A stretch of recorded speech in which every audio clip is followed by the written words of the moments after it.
Thank you very much. It's a very great pleasure and an honor to participate in this event. And thank you all for coming. And good morning, good evening, good afternoon, whatever time it is in your part of the world. What's important about this event is that we're going to be focusing on increased longevity and the impact on the economy, on society more broadly.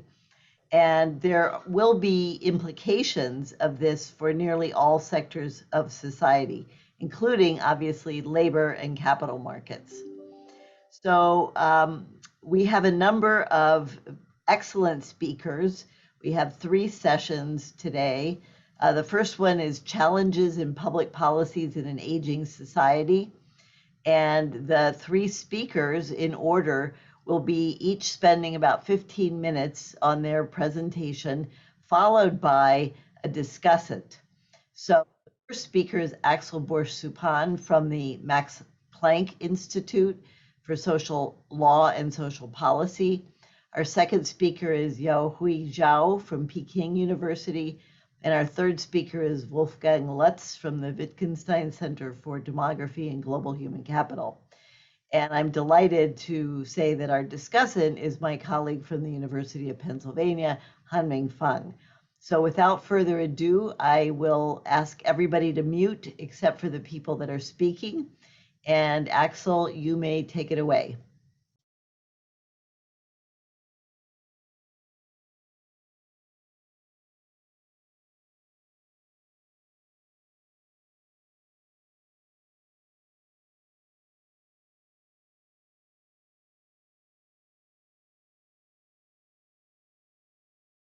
You're on mute, Axel. Okay, so let's start again. It's a great pleasure to have you all around and start this this conversation about aging and longevity.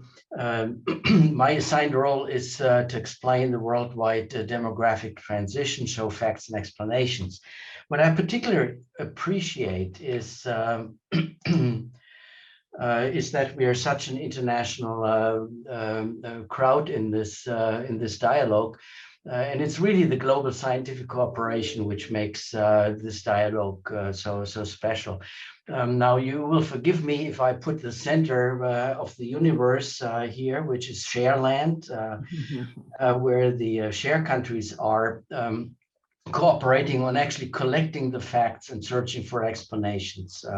But we are part of a larger community. You see all the countries who have similar aging structures. And I want to stress today that we also have colleagues in the Ukraine and also in Russia. Actually, in Russia, the Russian share was supposed to be inaugurated in 3 weeks. That event obviously has been canceled. Anyway, the topic is the demographic transition, and let me be very, very brief on this because I think most of you know the mortality rate has fallen dramatically historically, and somewhat later than also the birth rate went down. This transition period in some countries has lasted about 100 years or even longer. In Asia, it's much, much shorter. Therefore, also the resulting increase in population size has been just very, very fast in Asia, whereas in the European countries it has stabilized. Now, you know these facts.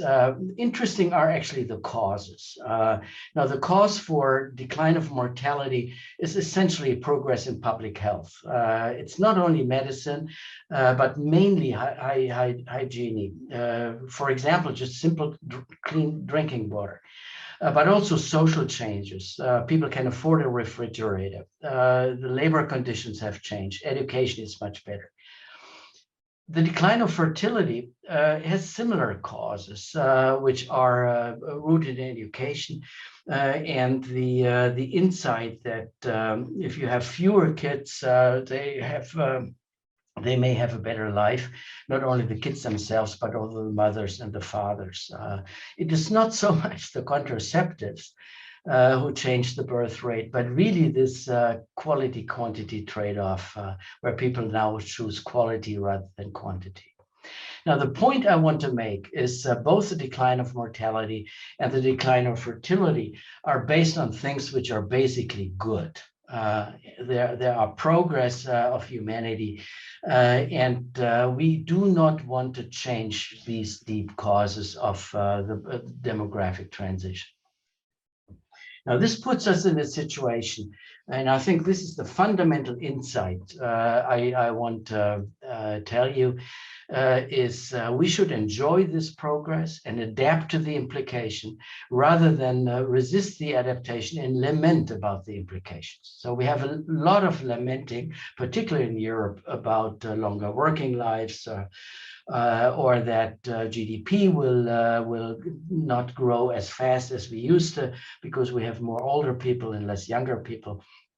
That's the side story. The main story is really that we had made big progress. We should enjoy it, and the adaptations are bearable.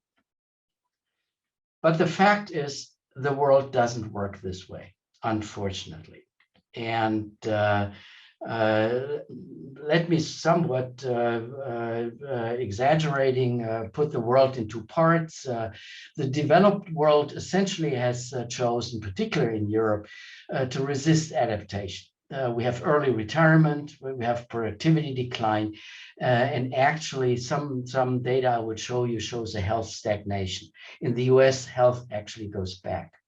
In the developing world, we are not yet enjoying the progress. There is no retirement in many countries. People work until their death. Productivity is only slowly increasing, and health is still very, very low. Of course, there are lots of countries sort of in between, particularly in Asia. You know this. Now, to explain this, forgive me if I concentrate on Europe and the developed world, because that's what I know about, being a European myself. So go there.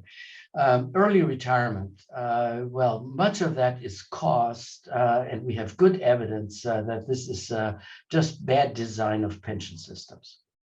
The productivity decline, that is much more a complicated story.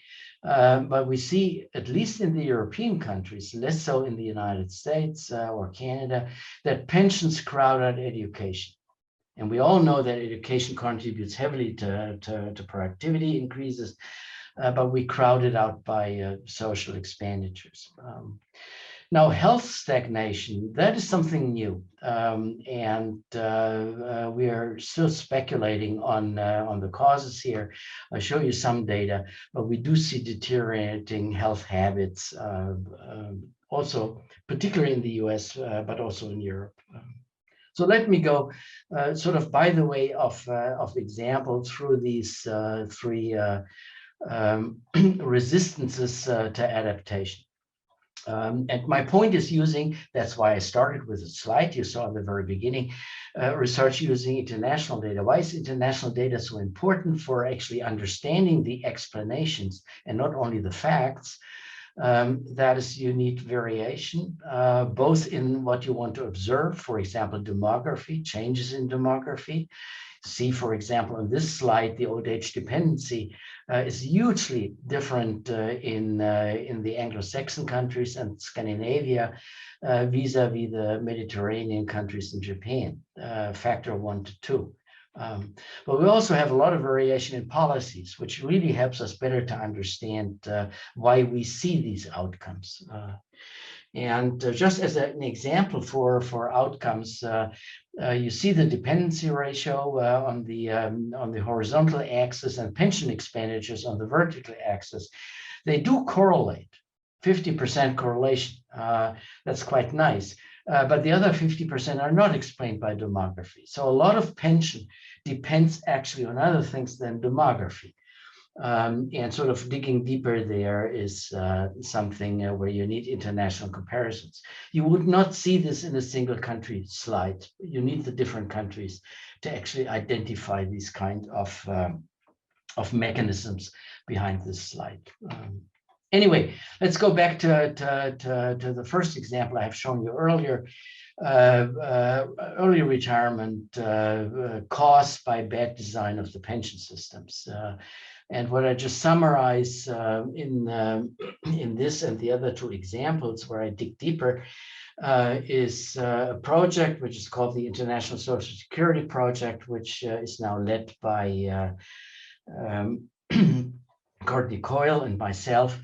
Used to be led by Jonathan Gruber and David Weiss. What we find is an amazing correlation between the average employment rate and how it changed over time and the financial loss when people postpone retirement. Now, this is sort of the, Olivia, you will know, a variation on a theme which is 20 years old. And the interesting thing here, it upholds with much newer data. And when you use both cross-sectional, international, and intertemporal variation.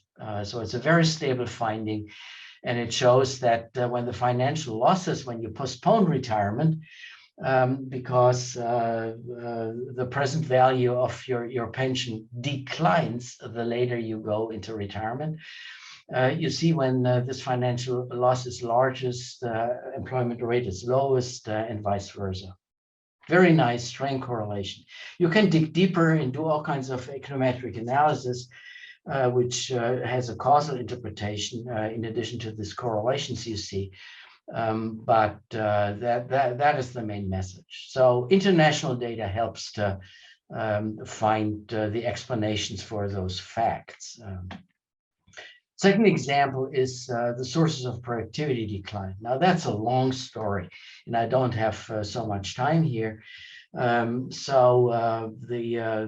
claim is essentially pensions which crowd out education.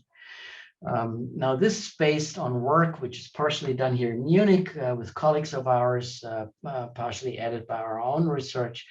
Now the first regression showed how total factor productivity is affected by aging. And you see that it's strongly significant, the negative effect, the higher the old age dependency ratio, the lower total factor productivity in a cross-section intertemporal panel of countries, either a fairly large sample of countries, emerging countries and OECD countries, but it also holds for the OECD countries. Then at the right hand, you see public sector spending increases in terms of health spending, but not significantly, but highly significantly in social protection, which is mainly pensions. But it decreases with the old age dependency in terms of education. So that shows you the crowding out effect. Again, it's a very robust finding using various data sets and various methodologies. Now, the link in between is, of course, the little graph at the bottom here with number 2, which links public expenditures on education with labor productivity. And you see that as everybody knows, a very close correlation. And I think that's one of the big dangers, obviously, of the demographic, not of the transition itself, but of the outcome, being in an aging society. We run the danger of underspending in education and overspending in social protection.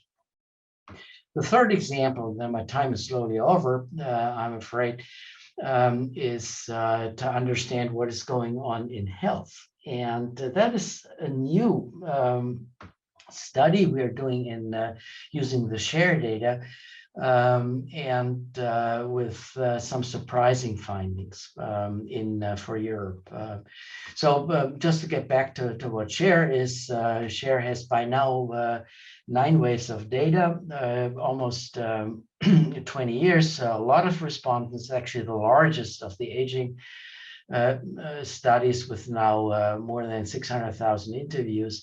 The point here is we have enough variation to understand age, to separate age and cohort effects. And that is the very point I want to make here.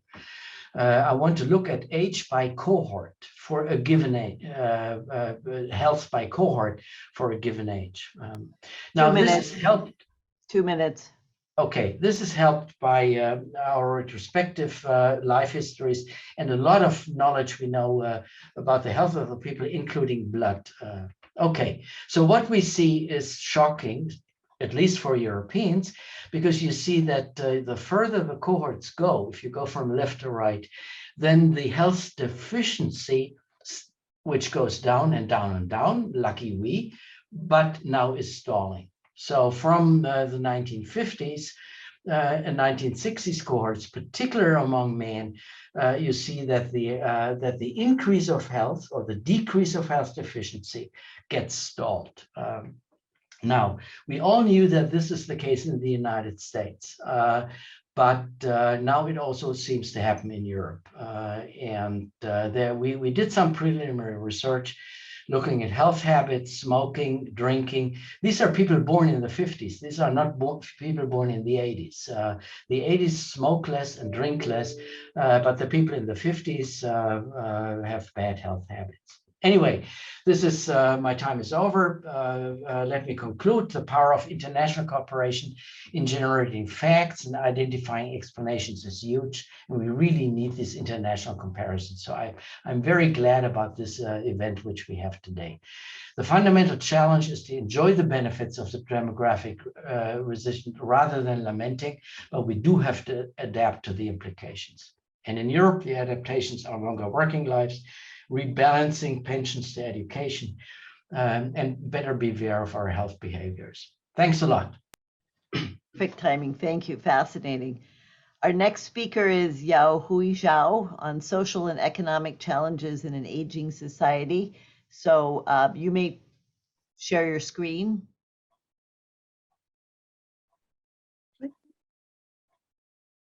You're on mute. Wait, I'm sharing the wrong screen.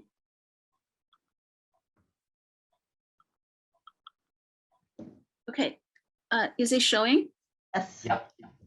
Okay, thank you. My assigned topic is social and economic challenges of an aging society.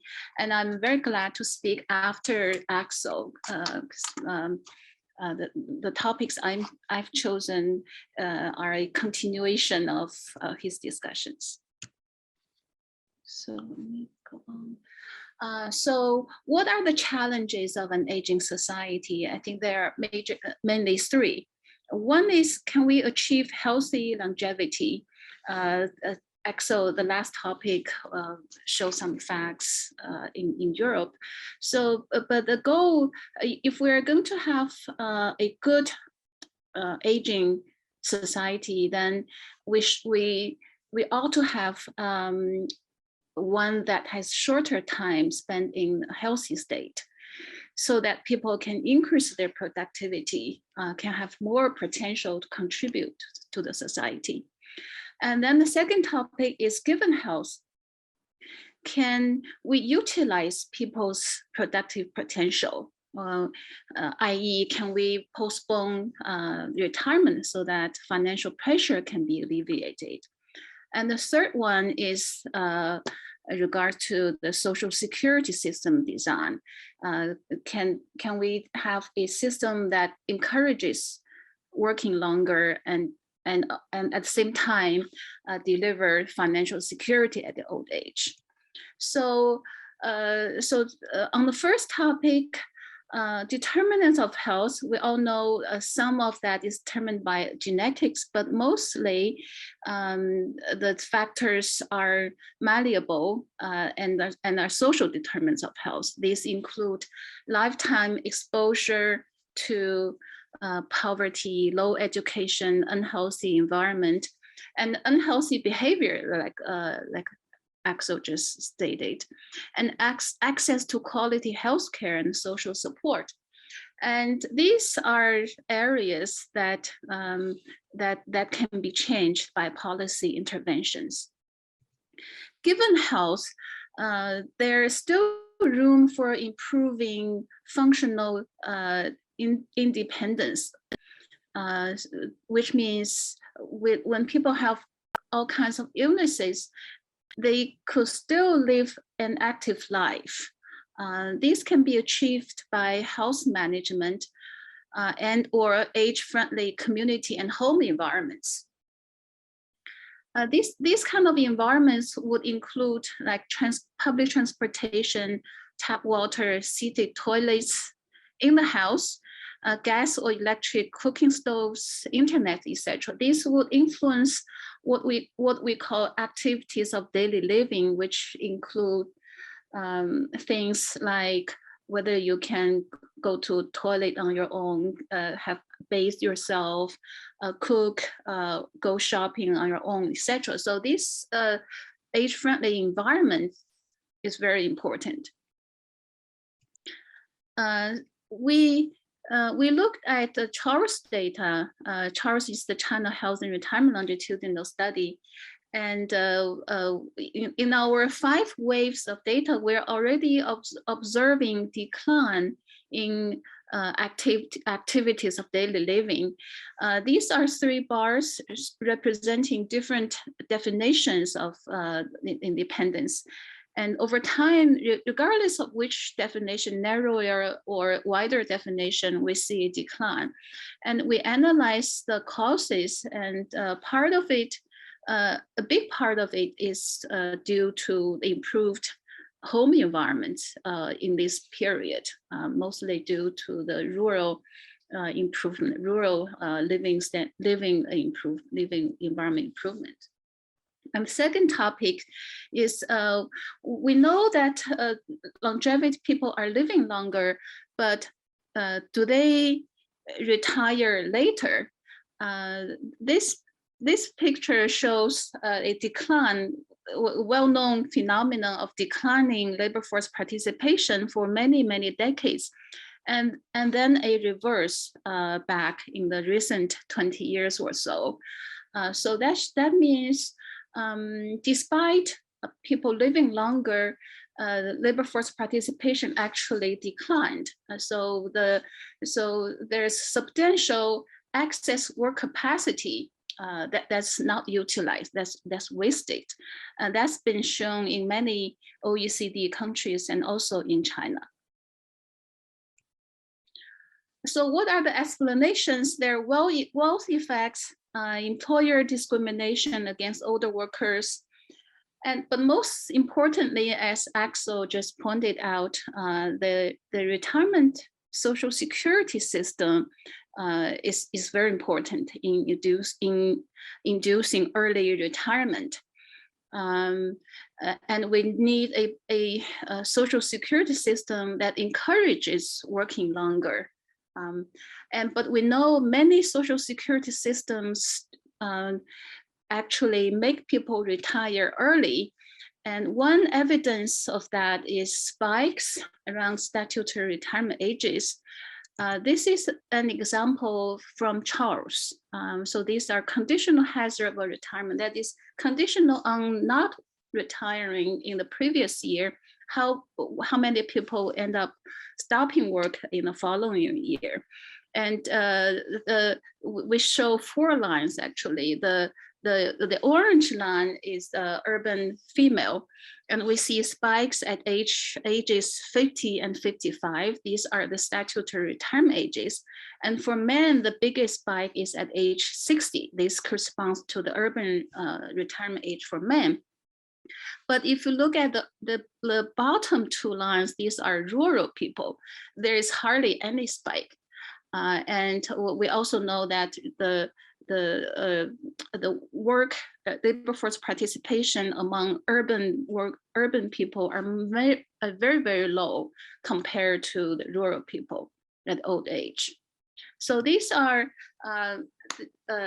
evidence of a social security system that is badly designed, that's not suitable for aging society. So let's go back to the design of the social security system. We know it's in the traditional society everywhere in the world, people insure themselves through their own savings or through their families. but the dependence of the family has declined. There are fewer number of children, and children are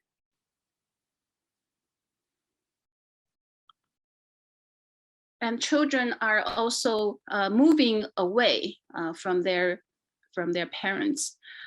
This figure shows number of children in Charles.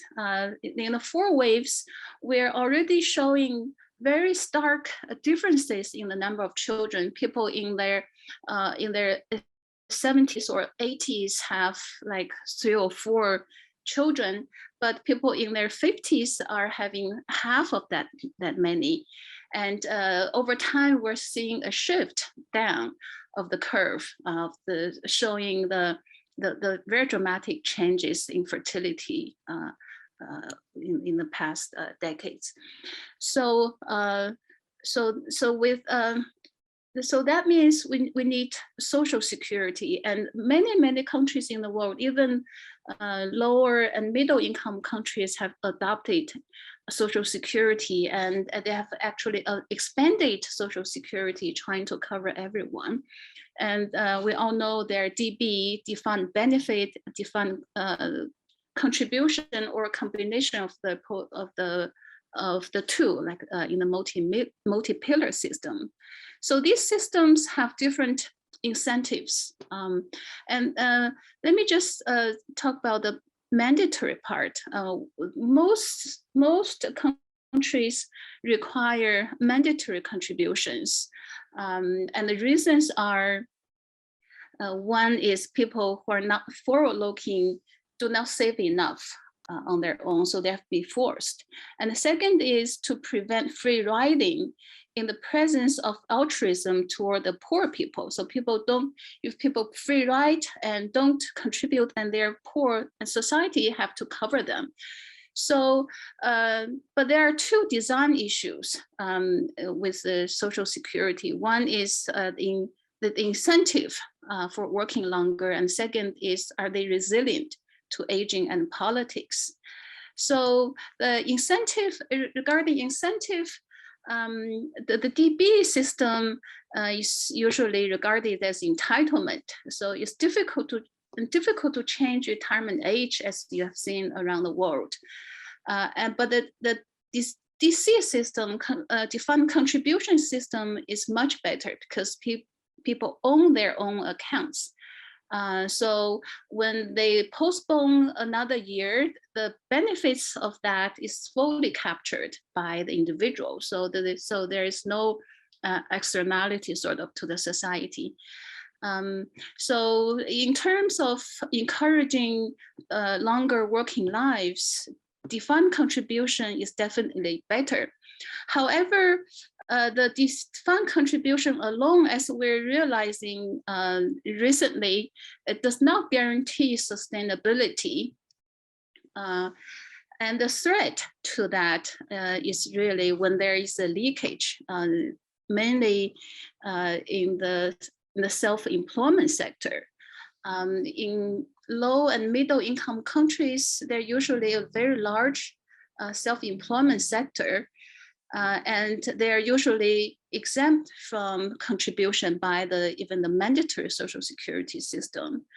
And because of the large number of people who do not contribute, when they are old, when they have no income, then the society usually would come in and then help them, and then that leads to some incentive problems. So there are several solutions to the old age poverty problem due to this big hole that's not covered. The first example is Chile. The Chilean defined contribution system, funding system since '81 was to replace a defined benefits system that was in crisis.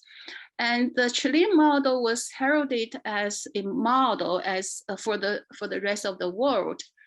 It worked well for some time, but recently the design flaws have been reviewed as being fatal.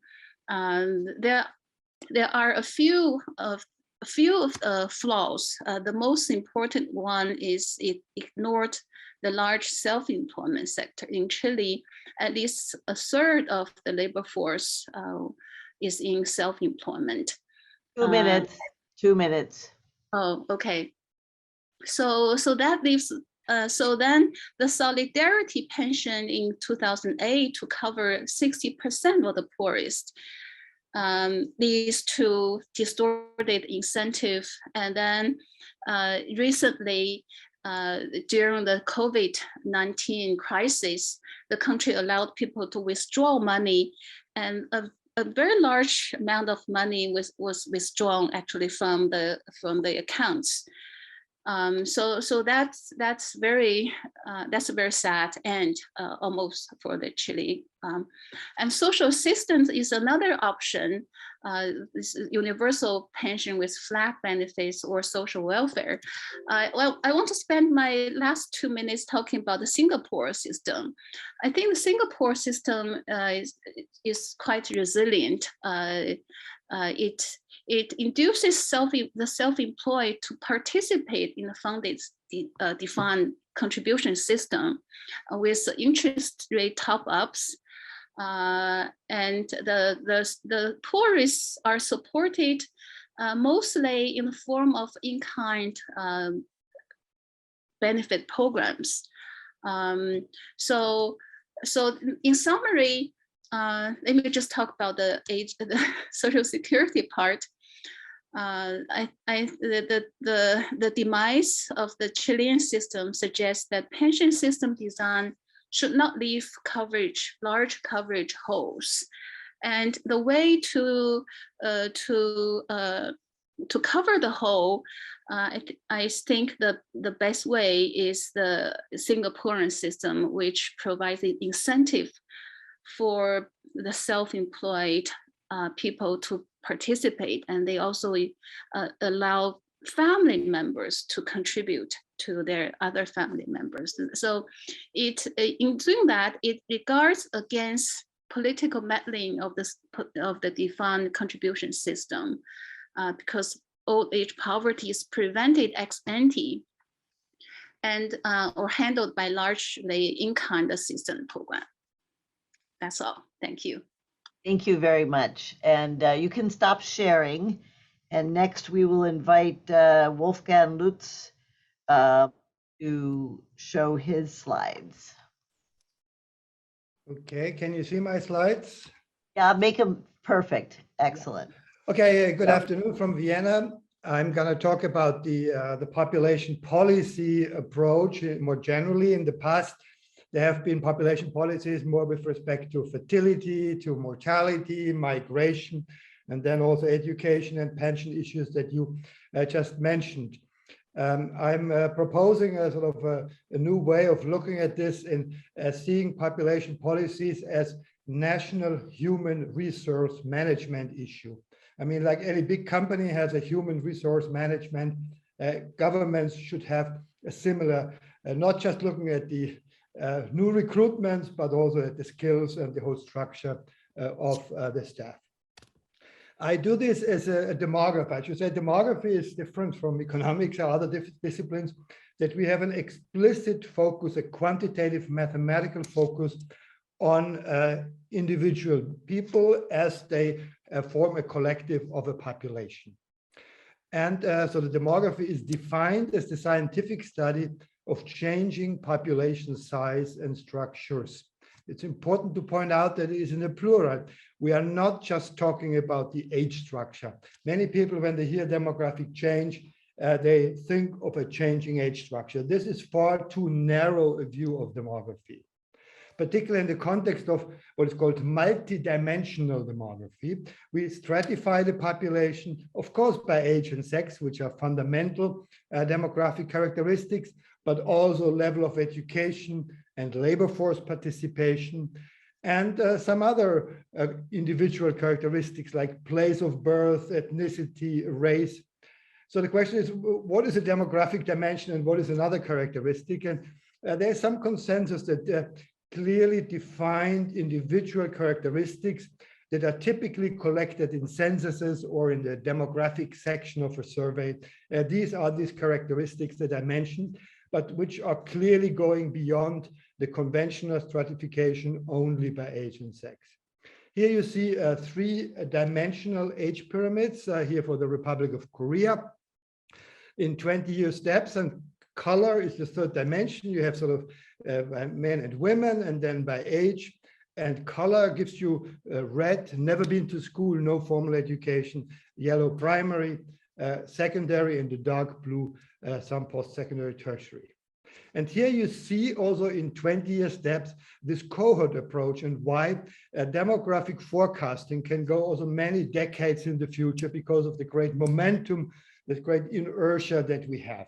Let's say Korea in 1970, and we often forget this because it's such a rich and highly developed country today, more than half of the adult population in the 70s was still without any formal schooling. There you see lots of red, more on the female side than on the male side. But at the same time, the young generations have already received some better education.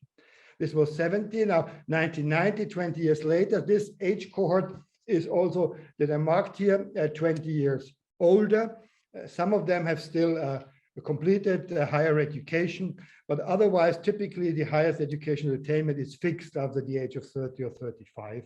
And then if you go to 2010, it's the same cohort again, 20 years older. And we have the same educational attainment distribution, just adjusting for differential mortality and migration. At the same time, you see as the women get better educated, the age pyramid gets more narrow at the bottom. Korea has the world's lowest fertility rate these days.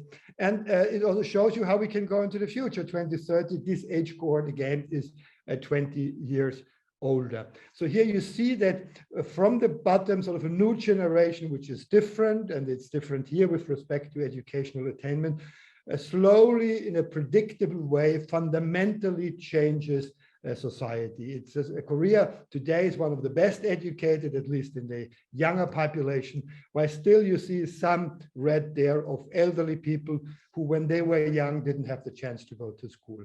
And this process of renewal of the population with people with new characteristics is also called a demographic metabolism. That is a term coined by the American demographer Norman Ryder that really sees how societies change through the replacement of younger cohorts, slowly moving up the age pyramid. Singapore has been mentioned, and Singapore is another very nice example of this very rapid change. You see in 1970, again, more than half of the adult population in Singapore above the age of 35 had never been to school, again, more so on the female side than on the male side. And when I first visited Singapore in the 1970s, I really found a divided society. One that where the young generation was well educated, they spoke well English, and so, whereas then you walked around the corner and the elderly only speaking Chinese, dressing in a traditional way, being sort of very different because also they never went to school. Now let's just go, it's 1970, 80, 90, you see again the age pyramid changing, fertility falling rapidly, but also these better educated young cohorts. You see the dark blue is already post-secondary tertiary education. And you can very clearly show also a direct link to economic growth, where the increasing human capital of the working age population drives economic growth rather than the other way around, because economic growth could only now, at the same time, simultaneously improve school enrollment, which then takes many decades. So this differentiation by age cohort also helps us to sort out the causalities. What is the determinant of what? So this is 1990, 2000, 2010. You see now Singapore has one of the best educated young populations, almost 80% with tertiary education. And we can use the same model to go into the future, 2020, 2030. One thing you also see here is that today still the elderly are relatively poorly educated, but we know for sure that the future elderly will be better educated than today's elderly. And this has many implications, not just economic implications, but also on health. Axel talked about health, and here I just show some data from the Austrian Health Survey. It's a very large sample. And you see, of course, that with age, of course, the disability, that's what plotted, is the proportion of women with some activity limitations by age and level of education. Of course, disabilities increase with age. But at a given age, you see, let's look at, say, women at the age of 75, you see that women, the red line, who only have compulsory education, have about twice the probability of being disabled, suffering from limitations, than the ones with university education. So we know that the future elderly are better educated, and we know that almost universally, and I'm sure the shared data show a similar pattern, the more highly educated at a given age have a lower degree of disability. So these two things put together make us more optimistic for the future. If we only look at age-specific disabilities, we see this increase. And of course, we're going to have more old people in the future. This gives a rather pessimistic outlook. If we factor in age and level of education, the outlook becomes more optimistic again, because the future elderly for sure are going to be better educated than today's elderly. We know this because these people are already alive. Let's turn to labor force participation, another important aspect. Here we also see, this is for all the EU 28 countries, a very clear differentiation by level of education. You saw the dotted line is the overall pattern. For female labor force participation, reaching a peak just above 80% in the 40s and then declining. But look at the yellow one. This is women with lower education, and they, even as young women, work to a lesser degree. They are more housewives. They are not training the labor market, and then they tend to retire much earlier than the light blue or the dark blue, which are the tertiary educated. So the women with tertiary education work almost as much as men, with more than 90%, and they tend to retire later. So there is also this clear, distinct pattern of retirement by level of education. Now, we've recently published a paper in PNAS where we had a sort of a four-dimensional population pyramid. So you see here again age and sex for Sweden and Italy. And then we have the red color.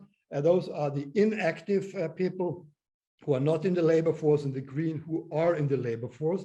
And then the shading gives you the level of education within each of these groups, 3 education categories. So you see that Sweden is doing much better in terms of overall labor force participation, particularly of women. They work to a much higher extent, and also they tend to work longer.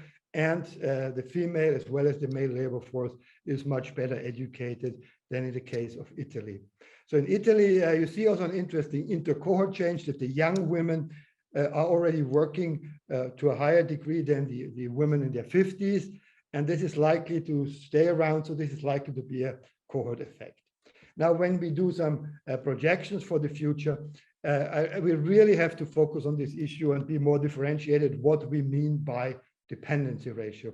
In this paper, we distinguish between 3 very different kinds of dependency ratio. What most people have in mind when they talk a demographic dependency ratio is what is the age dependency ratio. This means that people, let's say, below the age of 20 and above the age of 65 in relation to those, what is typically called working age. But this is a very bad and poor approximation of who is actually working.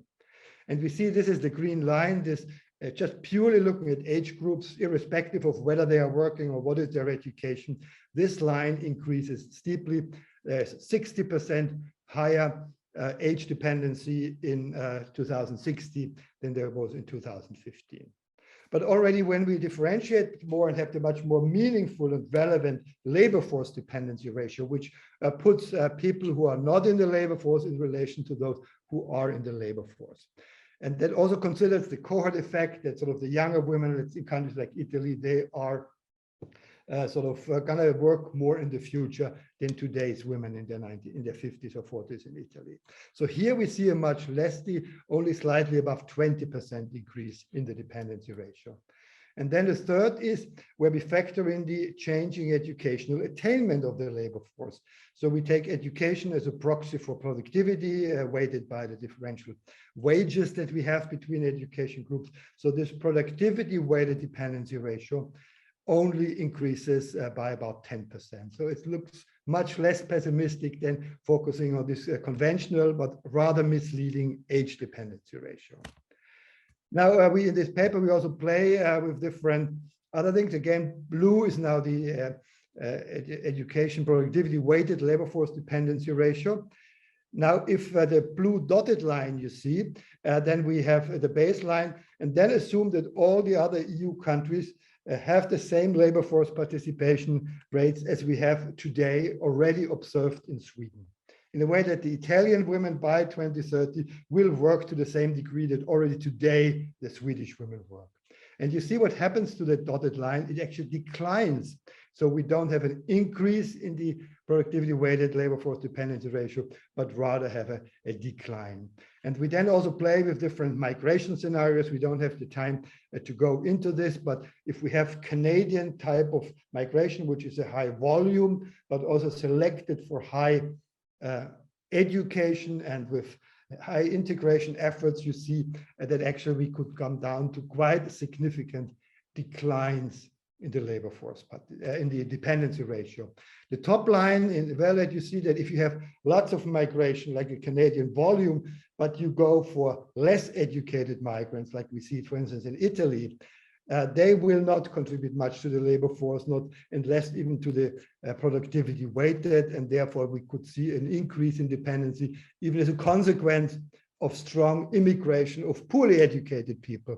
Again, this shows a very different picture than when we just look at the age dependency.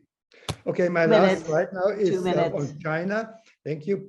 There was just late last year, we published with colleagues from the University of Shanghai and Hong Kong a paper where we also played with the fertility rate in China.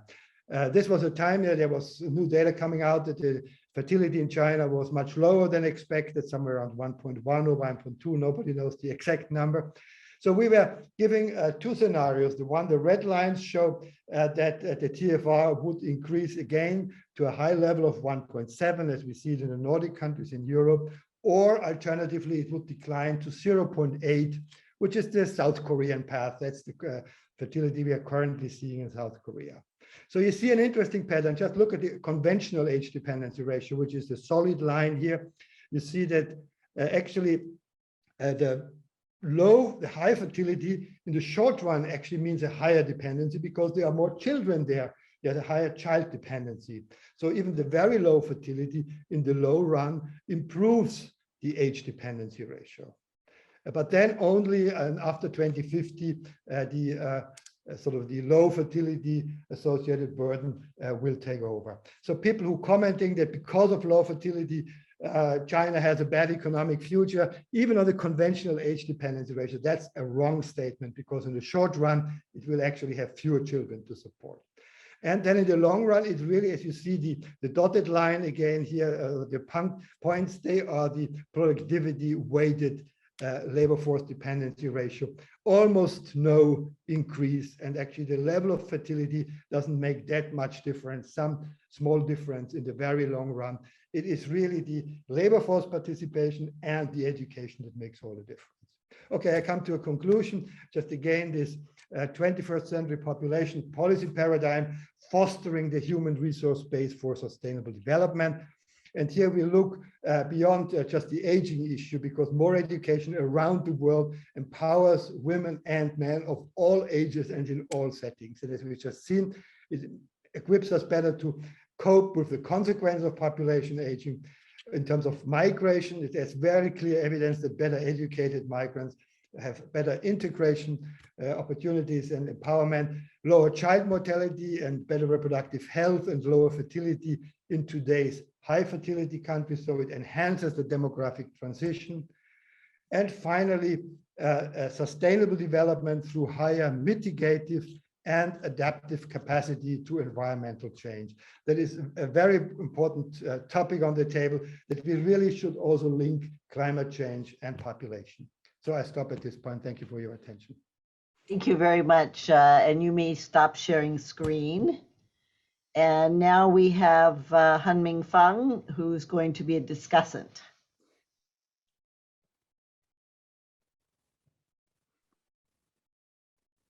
Thank you, Olivia. I'm going to make it full screen.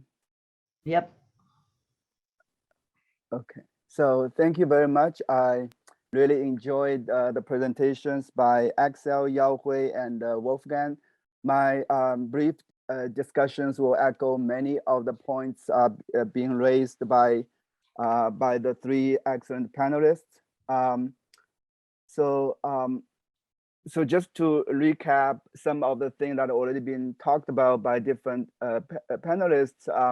So we are all concerned about population aging, and I just want to point out that the typical way of quantifying population aging is to use either the average chronicle age of the population, which is rising, and additionally, another way to quantify the population aging problem is to use the old age dependency ratio, which is typically measured by the proportion of population over 64 relative to the working age population, mechanically defined to be those aged between 15 to 64. And Wolfgang, of course, in his remarks, pointed out that these may not be the preferred ways of thinking about population aging. I echo that point as well in my remarks later on. Okay, and just to be on the same page, why are we so feeling so kind of doomed or panicking about the population aging problem? Because people typically assume that old people are unproductive consumers of government benefits, and therefore rising old age dependency ratio implies slower economic growth and a mounting pressure on public budgets. And these are the typical perceptions. And I know that Wolfgang and Axel both wanted to be more optimistic, want to take a more optimistic look at the whole problem. And I agree with that. And I basically want to put what's the typical view that people think about population aging on the table, then come back to revisit both of these statements. So needless to say, the key drivers of population aging are the increasing life expectancy and declining total fertility. Both are, in some, Axel mentioned these are good things, right? Increasing life expectancy is what we want, right? The whole healthcare sector around the world is aimed at improving quality of life, increasing life expectancy. Now life expectancy is rising. Why are we suddenly panicking about it, right? So that's one thing. Declining fertility in most parts of the world is a natural transition, is part of the result of natural demographic transition, trading of quality and quantity. And again, there's, these are the things that are not necessarily bad, right? And from China's perspective, of course, the life expectancy in China has gone up dramatically from 1850 to 2020, going from, increasing from barely about 30 life expectancy at birth to now about 76.5, right? So these are tremendous, improvement in life expectancy to be celebrated, right? And the total fertility over time in China is a little bit more human, the policy manufactured, starting from, early 1970, actually late 1960s, early 1970s, China started to initiating family planning policy. Initially is known as later, longer, fewer policy, right? And then in 1979, it's replaced by one-child policy. And of course, you see drastic reductions in the fertility, total fertility rates in China. And as you both can see from both graphs, yes, life expectancy is rising pretty steadily, but it's plateauing out, right? And declining fertility is now a concern, but it will not continue declining to levels that we are seeing, low levels we are seeing now already in China. So I wanted to say basically, there are two distinct aging population issues. One is related to the public in the transition, right? That as we have experienced in the last half century, in a very rapid rise in life expectancy and the rapid decline in total fertility, and together with cohort size changes, for example, in the United States, there was a boomer generation right after the Second World War, followed by a baby bust generation, right? Though these cohort size changes, rapid declining fertility rates and rising life expectancy might temporarily push up the older age dependency ratio, right? That's I would say population aging problem in the transition. But then eventually the fertility rates and life expectancy also will eventually reach some sort of a steady state level, and we will be we'll be facing older age older population in the steady state. And here I would say, let me just come back to the transition problem. In the transition problem, people are worried about the ability to fund social pension, like Yaohui mentioned, right? Healthcare costs, etc. Right? But I would say, the ability to fund these social pension problems, healthcare cost problems, related to the population aging in the transition really depends a lot on the total productivity, total output of the economy, and the political will, right? So it's not that our society now is unable to pay for the social pension cost and the healthcare costs of the aging population in the transition. Politically, it may be difficult, but the society, for example, a country like China, definitely is wealthy enough to pay for the social pension and healthcare costs of the aging population in the transition. In the steady state, however, I would echo Andrew Scott and Lynda Gratton's points about the need to re-examine what it really means by old age. And I will later on elaborate a little bit by trying to distinguish chronological age from biological age. And I will also briefly mention points that Axel and Wolfgang both mentioned, and the idea of health, and Yaohui as well, the idea of healthy aging and the compression of morbidity.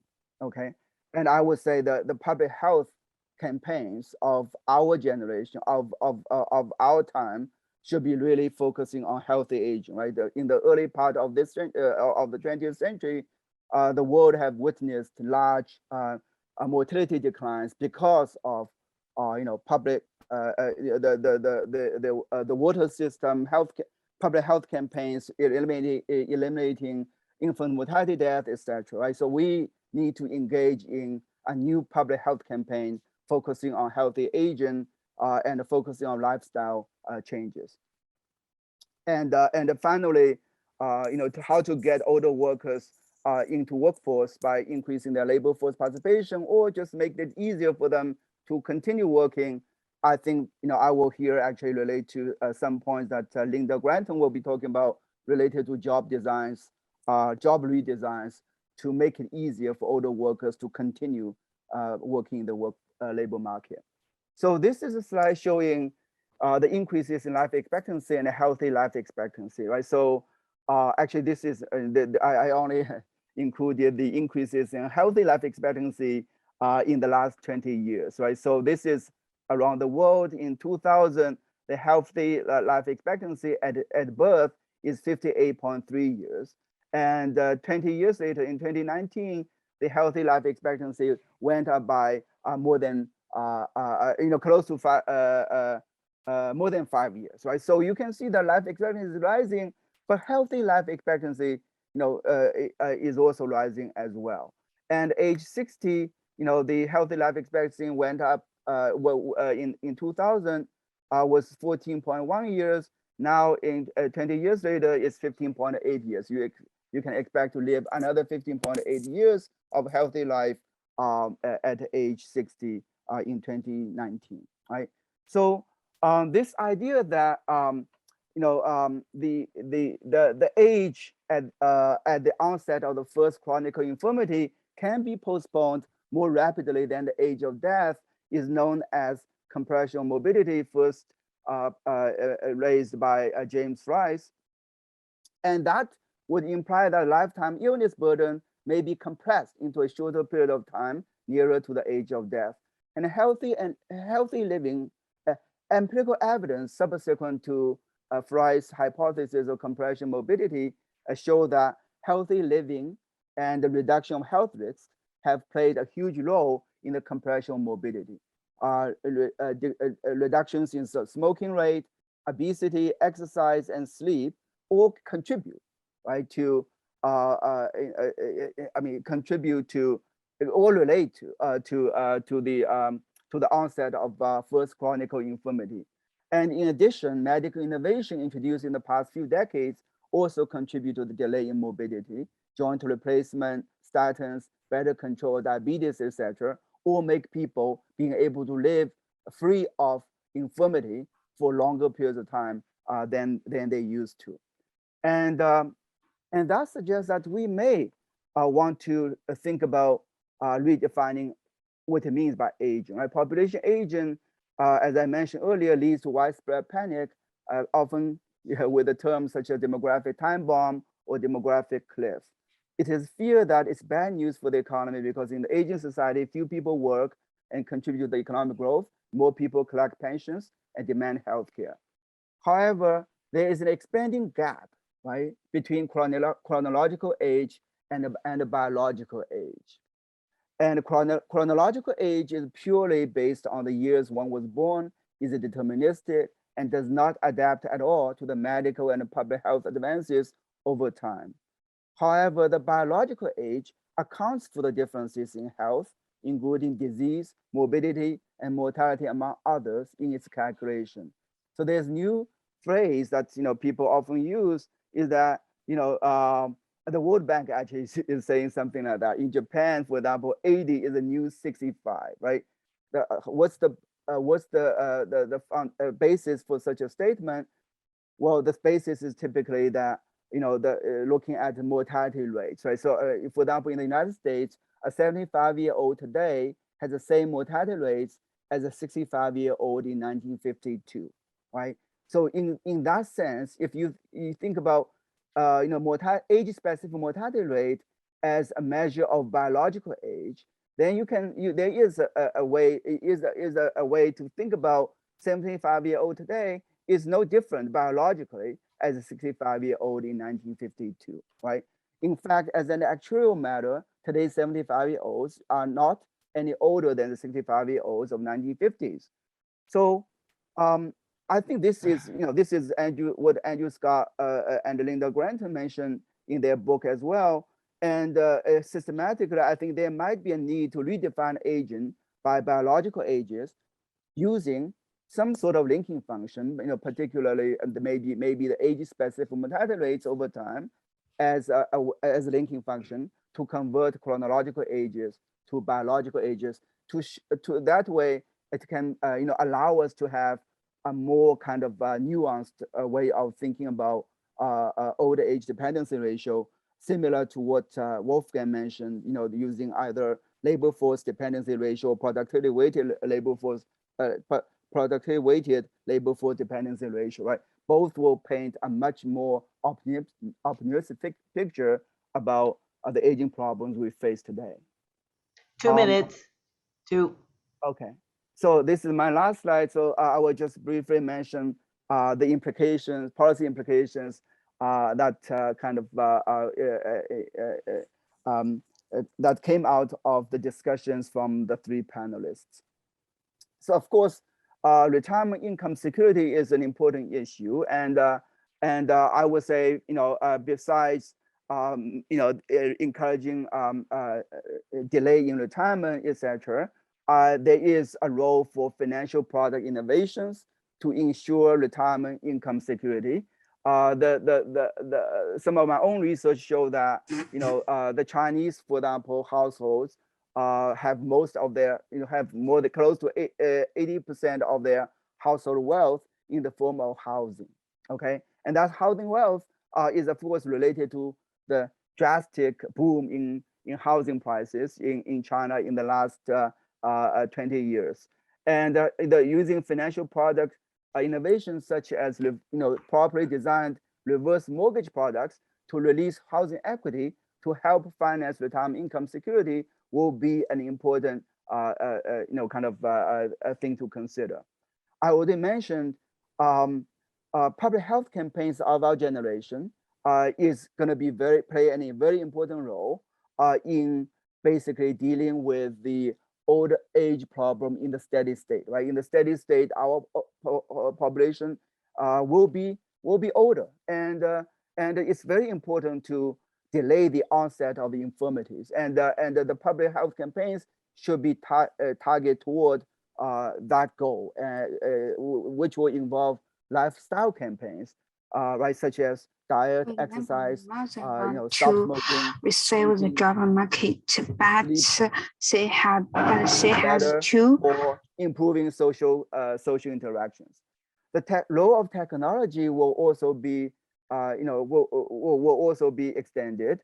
Typically, we think about role of technology as a way to increase productivity, to increase total output, to pay for retirement. Here, I would say technology will also play the additional role in the form of medical innovation to delay the onset of morbidity, right? And that way, it can actually help extend the life, the working life of the population. And anticipating what Lynda will say later on, job redesign should be targeted to incorporate older workers in the job market. We should rethink about age, possibly to address the political will issue. It seemed to be reasonable to index retirement chronological age of retirement to healthy life expectancy of the population in the country. Some countries like Sweden has already started doing that. And there are also a lot of other macroeconomic policy implications of an older population that consumption saving, life cycle consumption saving patterns will differ by age. So older population means that you will have fewer savings, right? That will have implications, macroeconomic implications. The consumption patterns of older individuals differ from the consumption patterns of the younger individuals. And to the extent that older individuals hold less debt, there will be an older population will exhibit lower sensitivity to interest rate as a macro policy instrument. We should wrap it up. Yeah, finally, I would say, the focus should be on improving productivity by improving education and, importantly, equal access to education. Thank you very much. Thank you very much. You can stop sharing. Now we'll move on to session 2, which is focused on technology and adaptation amid population aging. And we have 2 speakers, Albert Park from the Asian Development Bank and Lynda Gratton from the London Business School. I think we have a recording of her because she had a schedule conflict. And our discussant is Chris Pissarides from the London School of Economics. So Albert, would you like to take us away? Thank you. Thank you very much. It's a pleasure to be here. So this is the question that was posed to me, and I'm going to focus a little bit by focusing on how technology can affect extending working life, which is an issue which has been emphasized by the earlier discussants. And I want to present some stylized facts about aging in Asia, then talk a little bit about the theory of technology and labor supply, as well as labor demand, and then present some of the most recent evidence on impacts of technology on older workers, then conclude with some policy recommendations. So this is another figure of the trend of rapid population aging. This is particular to Asia, and the only thing why I want to emphasize here is that we're really at a point where the number of people over age 65 is really going to explode, and it's going to reach over 800 million people in Asia over 65 by the year 2050. If we look at the characteristics of older people in terms of both age and cohort differences, what's notable is that the schooling differences or educational attainment differences are much greater for younger people and people born in more recent cohorts. So that certainly we will see the metabolism of demography creating much healthier older people as we go. And similarly for health, the healthy lifespan of Asians has increased by 6.6 years from 1990 to 2017.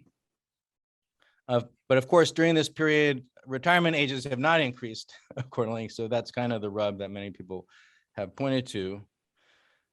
If you look at the changes in labor force participation of older workers in some of the Asian economies described here, you can see as expected with greater health and education, there's more labor force participation of older people in the more developed economies like Japan, Australia, New Zealand, and even Korea.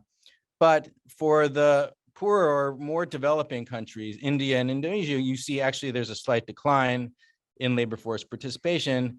And this really is the story of rural people who, work till they drop, shifting to the urban sector where there's retirement programs, so they actually retire earlier.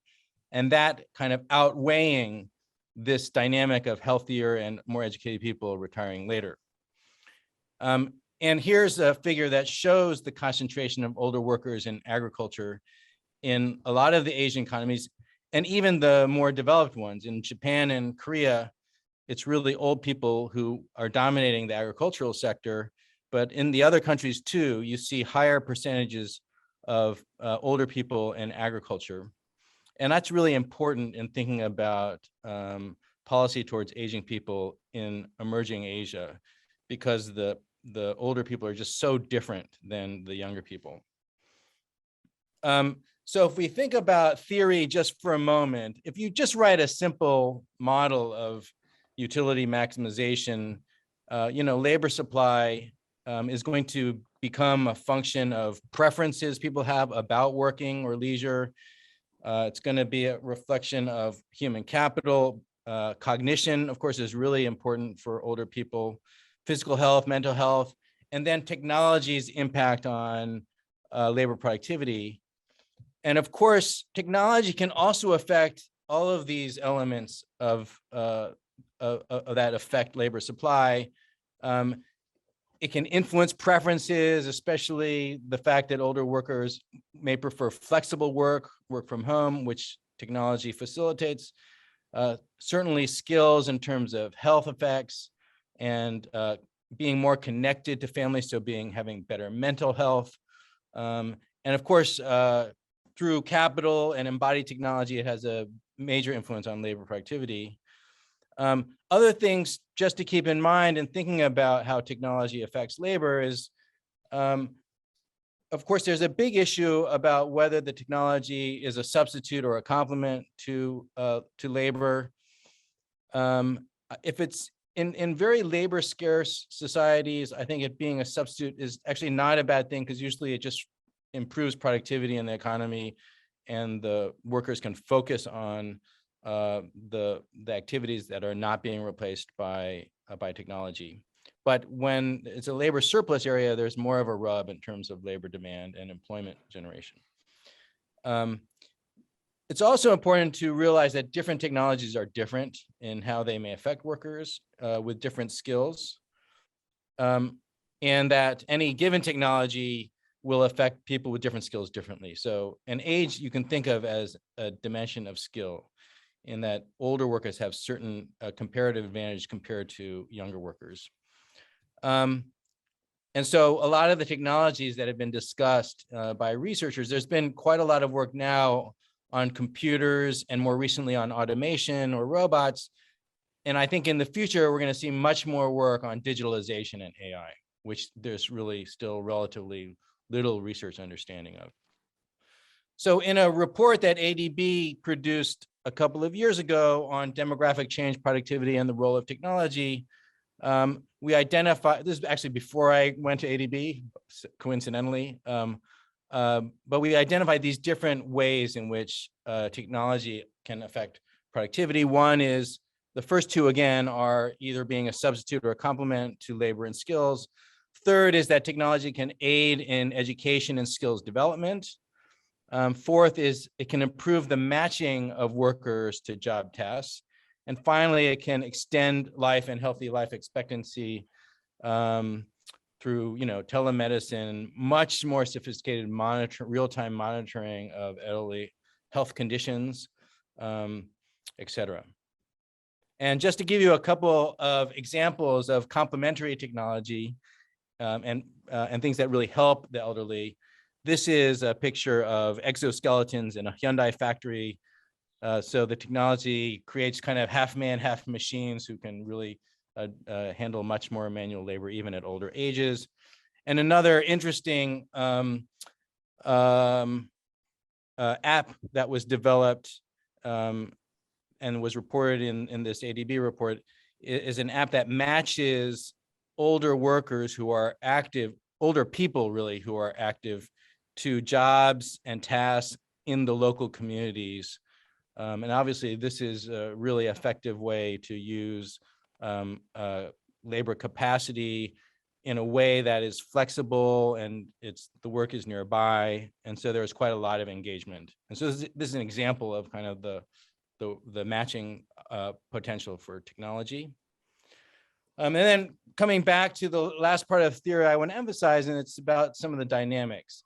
So a lot of the literature which has argued that technology is harmful to the elderly has focused on obsolescence of skills of older people, that they just can't adapt to the new technology, or to use the new technology, they need to make new investments. And if they're close to the end of their working life, they really don't feel it's worth making those investments and they'd rather retire.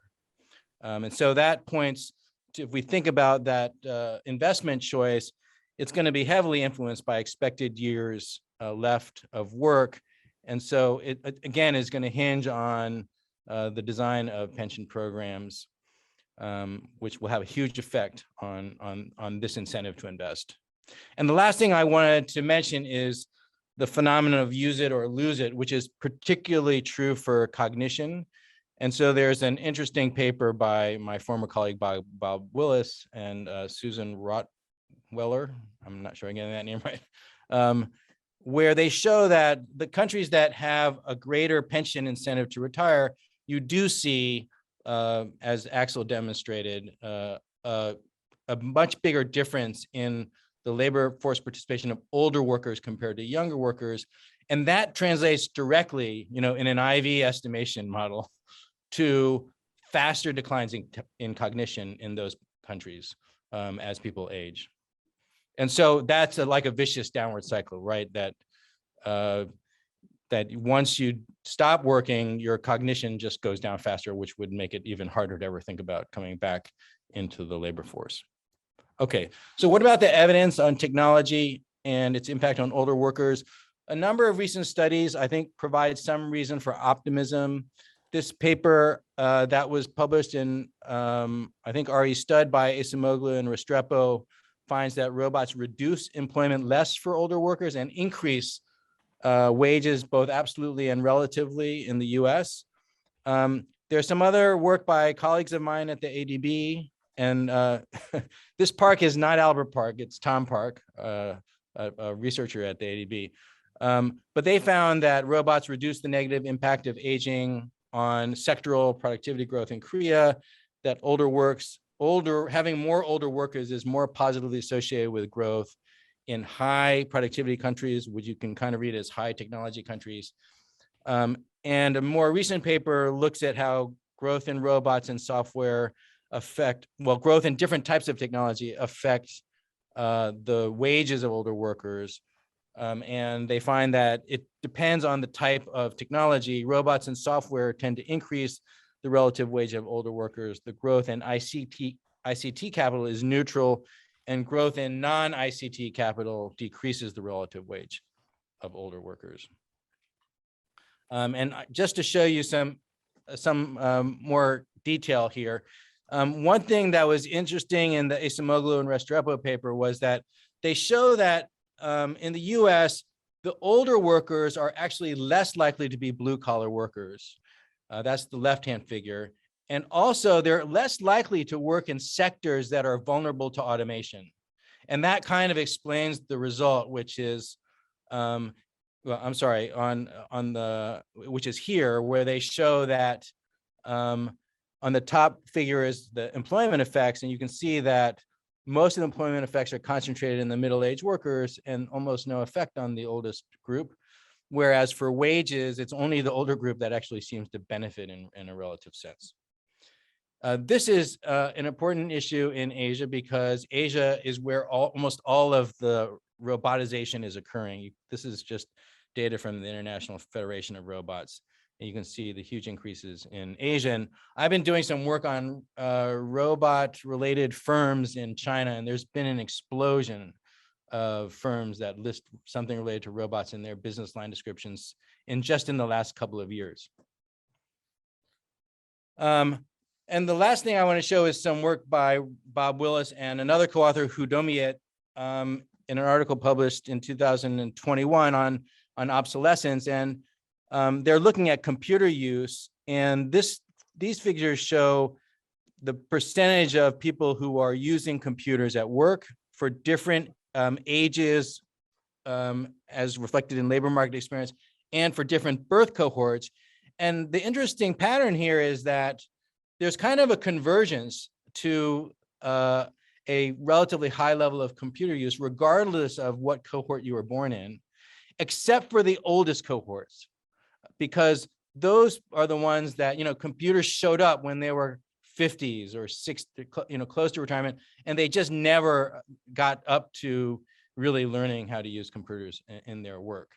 And so it's that older group, when a new technology comes in, that is most vulnerable to obsolescence, right? So one thing they do from this data is that they calculate what's called a knowledge gap, which is basically a difference in computer use for the older group compared to the younger workers in a given point in time. And you can see in the bottom right, these gaps are biggest for the older workers who were born much earlier. And you can see that for those individuals, the gap is largest for college workers. So in other words, the older college educated workers, when computers just came out, you just see the gap between their computers use being much bigger than, much lower than the young college graduates at the same time, because those young college graduates are just seizing on the technology. So you get this biggest gap, and those are the most likely people to become obsolete. And so what they find is that older workers with a higher gap in computer use compared to younger workers had lower wages and were more likely to retire. And they also found that this negative impact of computer use gaps on working was greater for women, middle-skilled workers, and office workers. 1 minute. Okay, great. So what about digitalization?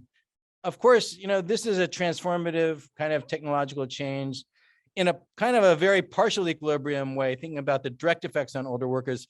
I think one should be optimistic because it supports better cognition and physical and mental health through some of the examples I gave earlier. It really enables flexible work and the creation more of a gig economy for older workers, which should be a model that they would prefer. But of course, it requires access and to digital technologies and literacy. And so that could be limiting, especially in the countries where today's elderly are very poorly educated. And then, of course, a lot of questions about AI. I wanted to come back to this idea that, the current elderly, we have a lot of uneducated people. And so the results on robotization may be different because those regressions by Acemoglu and Restrepo controlled for education. But if older workers are less educated, they could be doing much more routine work and could be more easily replaced. And so that the generalizations may not hold for the emerging economies in Asia. Okay, so last is the policy kind of discussion. And the first, of course, is governments could try to influence the types of technologies that are developed through subsidies and tax incentives. And there's a pretty interesting discussion that I had in a panel discussion with Danny Roderick and Darren Acemoglu about, is it time to rethink, directed technological change where we really think about incentivizing the type of technologies. There's probably some scope to that. And then finally, the other ones are about pension system design, which have already been made, that this is a real inhibitor to older people investing in the skills to use new technologies if there's a very strong incentive to retire, or if the labor regulations preclude really flexible forms of work. And one form of flexibility that hasn't been mentioned is flexibility in wages at older ages. In Japan, when you retire, when you hit retirement age, you're like retired that day, but the firm may hire you back the next day, but at a much lower wage, because they realize if the wages don't become more flexible, a lot of firms are going to want their older workers to retire because they've lost productivity. Let me stop there. Thanks. Thank you very much. And you can stop sharing as well. Now we're going to play a short video that was recorded by Lynda Gratton from the London Business School.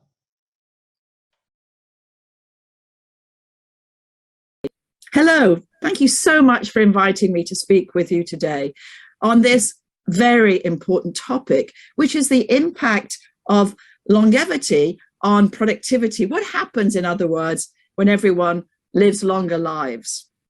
I'm Lynda Gratton, and I'm the Professor of Management Practice here at London Business School. I'm the author of 2 books about aging and productivity, which I wrote with my colleague here at London Business School, Andrew Scott, who is an economist. I'm a psychologist. So let's start with the obvious demographic trends. Well, clearly around the world, people are living longer. And the simple economic truth of that is that as people live longer, so they work for longer. How long? Well, of course, that depends a great deal on your savings rate, and it also depends on how much you want to retire on, and it depends on what governments are prepared to do by way of support. But Andrew believes, and his economic projections suggest, that taking all of those things into consideration, you'd have to save a great deal of money, indeed more than 25% of your income from the time that you started working, if you wanted to retire at the age of 65. Now, I know that some people are keen to do that, but my expectation is that people will really struggle to do that. So what's the alternative? Well, the alternative is that people work for longer. How long? Probably 70s, mid-70s is going to be where we think it's going to play out. Now, at the same time as people living longer, the demographic trends are not the only trend that's shaping our world. The other trend is really about technology. And what we know is that right now across the world, in China, in Japan, particularly big investments in technology, both in terms of a technology that replaces muscles in terms of robots and factory technologies and so on, but also technology that replaces our brain in terms of cognitive artificial intelligence.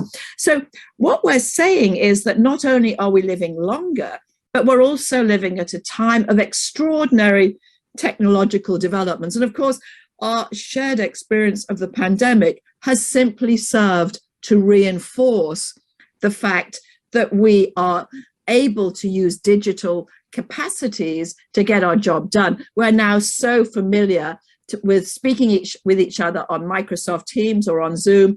These have really accelerated our digital understanding. So where are we? Well, what we know is that people are going to live longer, they're going to work longer, and they're going to work at a time of extraordinary technological developments. What's that going to mean? Well, particularly in terms of technology, what it means is that the agenda to upskill and reskill right the way through your life is absolutely at the front of many people's thoughts about their own lives. And indeed, it's crucial for corporations and for governments. And we've seen only recently a number of large organizations coming out and saying, we're making huge investments in upskilling and reskilling our employees. We saw that just recently with Bosch, one of the German engineering companies, saying that they were going to spend 2 billion euros on upskilling their employees. Now, at the same time as this aging phenomena, we're also seeing family size decreasing very rapidly, China and Japan particularly so. What does that mean? Well, we all know that means that a population ages, and it also reduces unless you have significant immigration. So that's why I think it's so important that this conference talks about productive aging, the idea that, you know, people in their 60s are still productive, people in their 70s can still work. So how are they going to do that? Well, let me really talk about how I see that developing and what it means for the way that individuals, corporations, and governments go about supporting productive aging. Well, from the first thing I would say is that when you believe you're going to live to 100 or potentially around that, then the normal 3-stage working life, which has been the traditional way that we've imagined our life, which is full-time education, full-time work, full-time retirement, is obviously disappearing. That's very inflexible. It's not going to allow you to work into your 70s. So what comes in its place? Well, what comes in its place is something that you can call the multi-stage life. And by that, I mean that people move from one stage to another. So rather than 3 stages, education, work, retirement, those all break into smaller stages, which then move right across your life. Let me give you an example of what are in those stages. One would be, for example, starting your own business. We can see, particularly in developed countries, a huge emphasis now on people starting their own business, but particularly those over 50. So we could imagine that at any stage in their life, people are going to want to be entrepreneurs and start their own business. The second could be that people engage in social enterprise, where they either work in a charity or a not-for-profit to really give back at some stage in their life.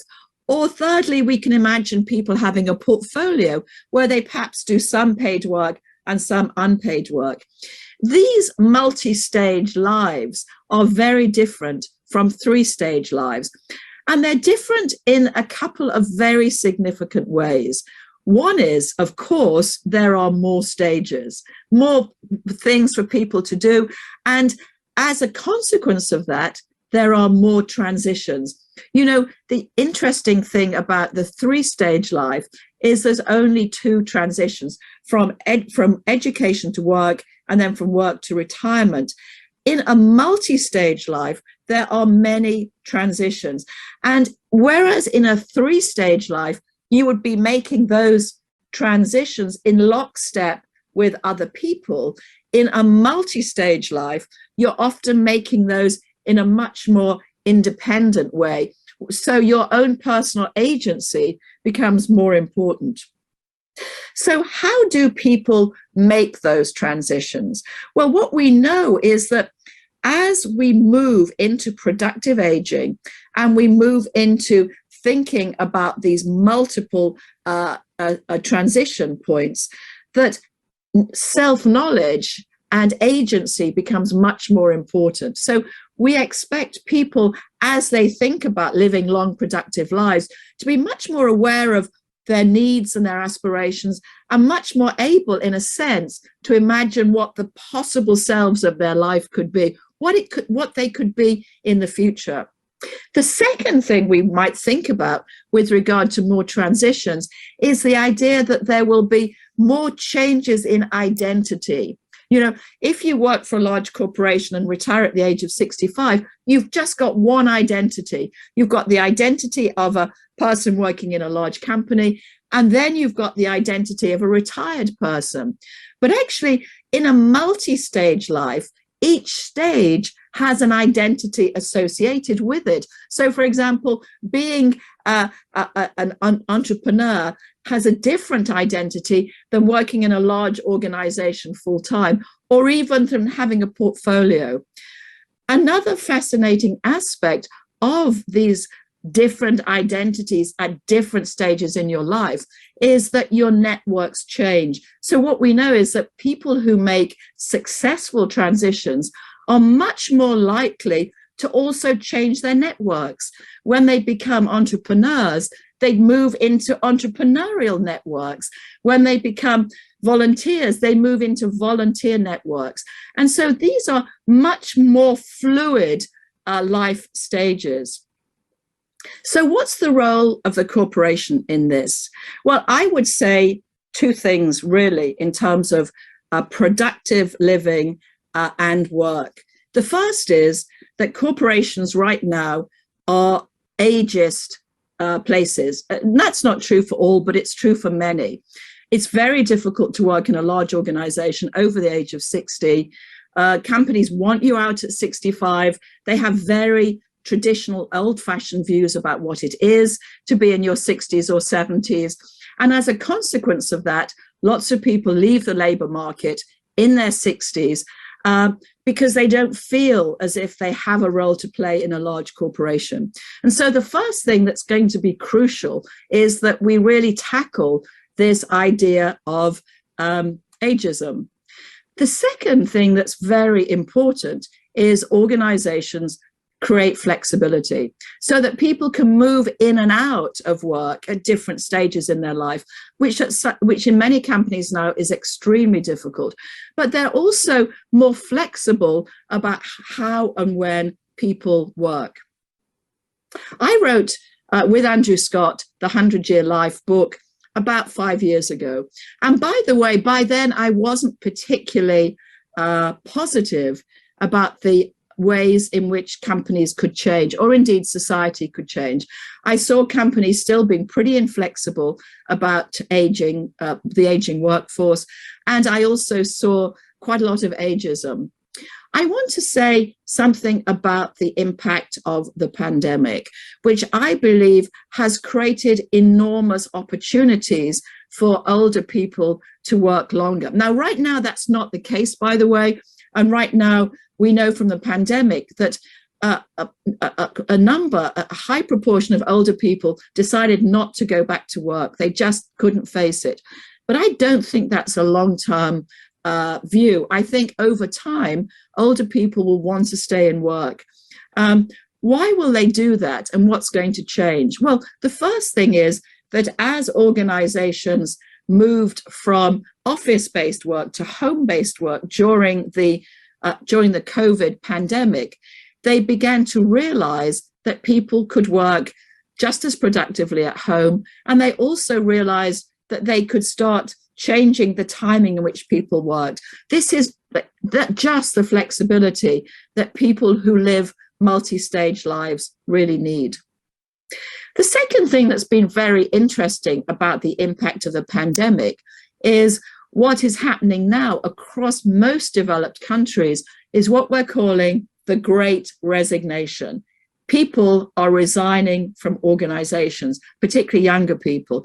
And what I think that's doing is to really help corporations realize that they are in a war for talent. And if they only just look for young people, that's not going to help them. They also have to look for older people as well. I think that the idea of hybrid work, where we could work from home as well as the office, is going to be very helpful for productive aging. And here's why. Because we know that when people work from home, they spend less time commuting, they're more likely to exercise, they spend more time eating good food, good home-based food, and they spend more time in their neighborhood. And we know that each one of those is very important for productive aging. So I'm very excited about the opportunities that hybrid work brings for productive aging. And so what I'd like to really finish by is saying that we are still in a journey, both in terms of understanding how people age, but also understanding how work itself will change. I think we have an astounding opportunity right now to encourage people to work into their 60s and their 70s. And that means helping them change the way they think about work and they think about their own identity. I think we've also got a fantastic opportunity to encourage corporations to be more flexible about the way they work, to be more appreciative of the sort of knowledge and wisdom that older people have, and really to support people of all ages to be as productive as they can be. As we think about productive aging, work plays an incredibly important role in that. And thank you so much for the opportunity to talk to you about that today. Thank you. Thank you very much. And without further ado, let me turn it over to Chris Pissarides, the London School of Economics, and he'll be discussing the last two presentations. Would you like to share your slides? Thank you very much. Yes, I'm going to do that when I figure out. Okay, here we are. Well, I thoroughly enjoyed all the presentations today. Of course, my focus is going to be the last two, and I've talked many times to Albert when we were colleagues at Hong Kong UST for parts of the year, and of course, Lynda is just around the corner, sibling institution in London, and I really like what they said. I have some questions, of course. So what I'm going to do is to give you some general remarks about technology and how it's related to aging, and then talk more specifically about the two presentations. Now, the first point I want to make is one that Albert mentioned right at the end. I think we haven't given enough importance to this, but I think it's extremely important. And it's the fact that with the new digital technologies, we really have a choice how to use them. You see, we're conditioned by manufacturing, I think, when we talk about technology. And of course, the big technologies of the past, where it was obvious what to do. It was a no-brainer, as Americans say. You know, think of the railways. Railways come along. Of course, you know what you're going to do. You're going to replace your horse and cart and your canal and the boats by trains, and that's the end of the story. And productivity increases, and you expand into new lands and all that. But new digital technologies, though, they don't apply mainly in manufacturing. They apply throughout the economy, and we have a choice of what to do. You know, you could use your robots to replace labor, or you could use them to do heavy manual tasks and complement labor. Both speakers mentioned that, in fact, as a choice. You could use drones to kill people, or you could use drones to save the environment by going to inaccessible places to monitor what's happening and then spray whatever you need to spray to kill diseases, for example. And there are many, many other examples. And we have to be aware of that. That's a very important point about these new technologies. And the obvious answer in how to use them is what you might call tech for good. We see where there's room for improvement in society. Direct your technological research there and see how you can improve things. Now, what social challenges are anticipated in the future? Again, do your research on how these new technologies can facilitate society, can make it easier for society to deal with these future challenges. And finally, we didn't mention it here today because it's not related to aging, I guess, but you could say what causes climate change, like technology, monitor, reverse, mitigate, and adapt to these new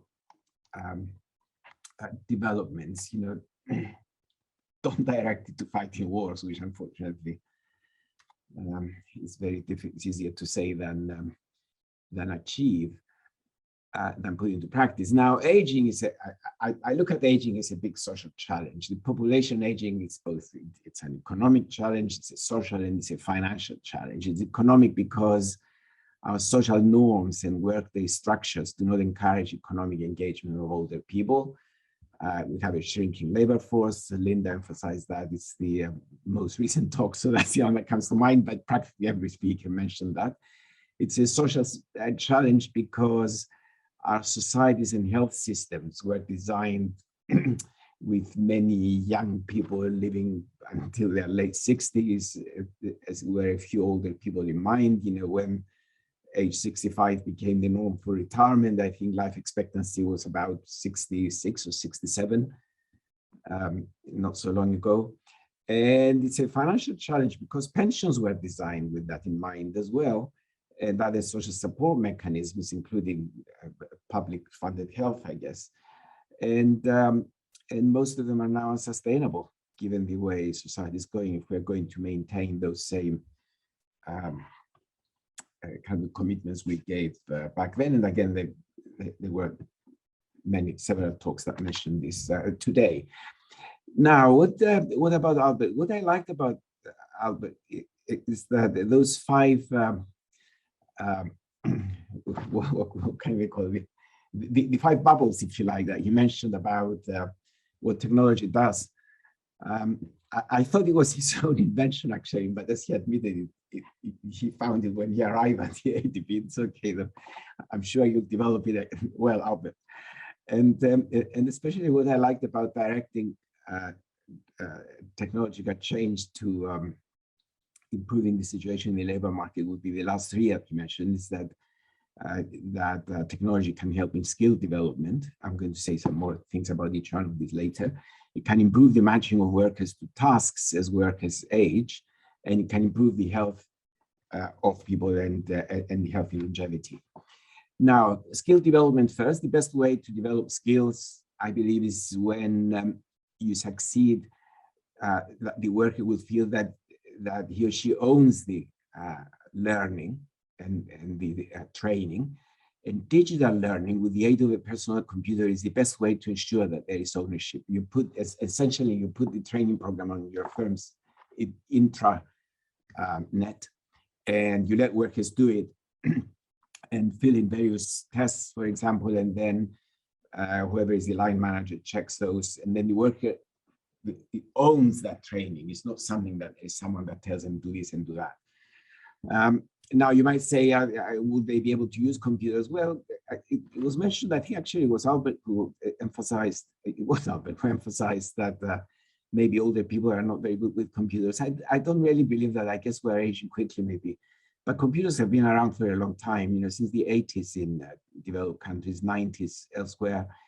And workers entering the labor force in the 1970s just grew up with them. I mean, look at us here. Some, if not several of us, are not in what William Shakespeare called our salad days, and yet we're so good using these computers. Otherwise, we wouldn't be talking to each other. And I'm sure that's more generally the case.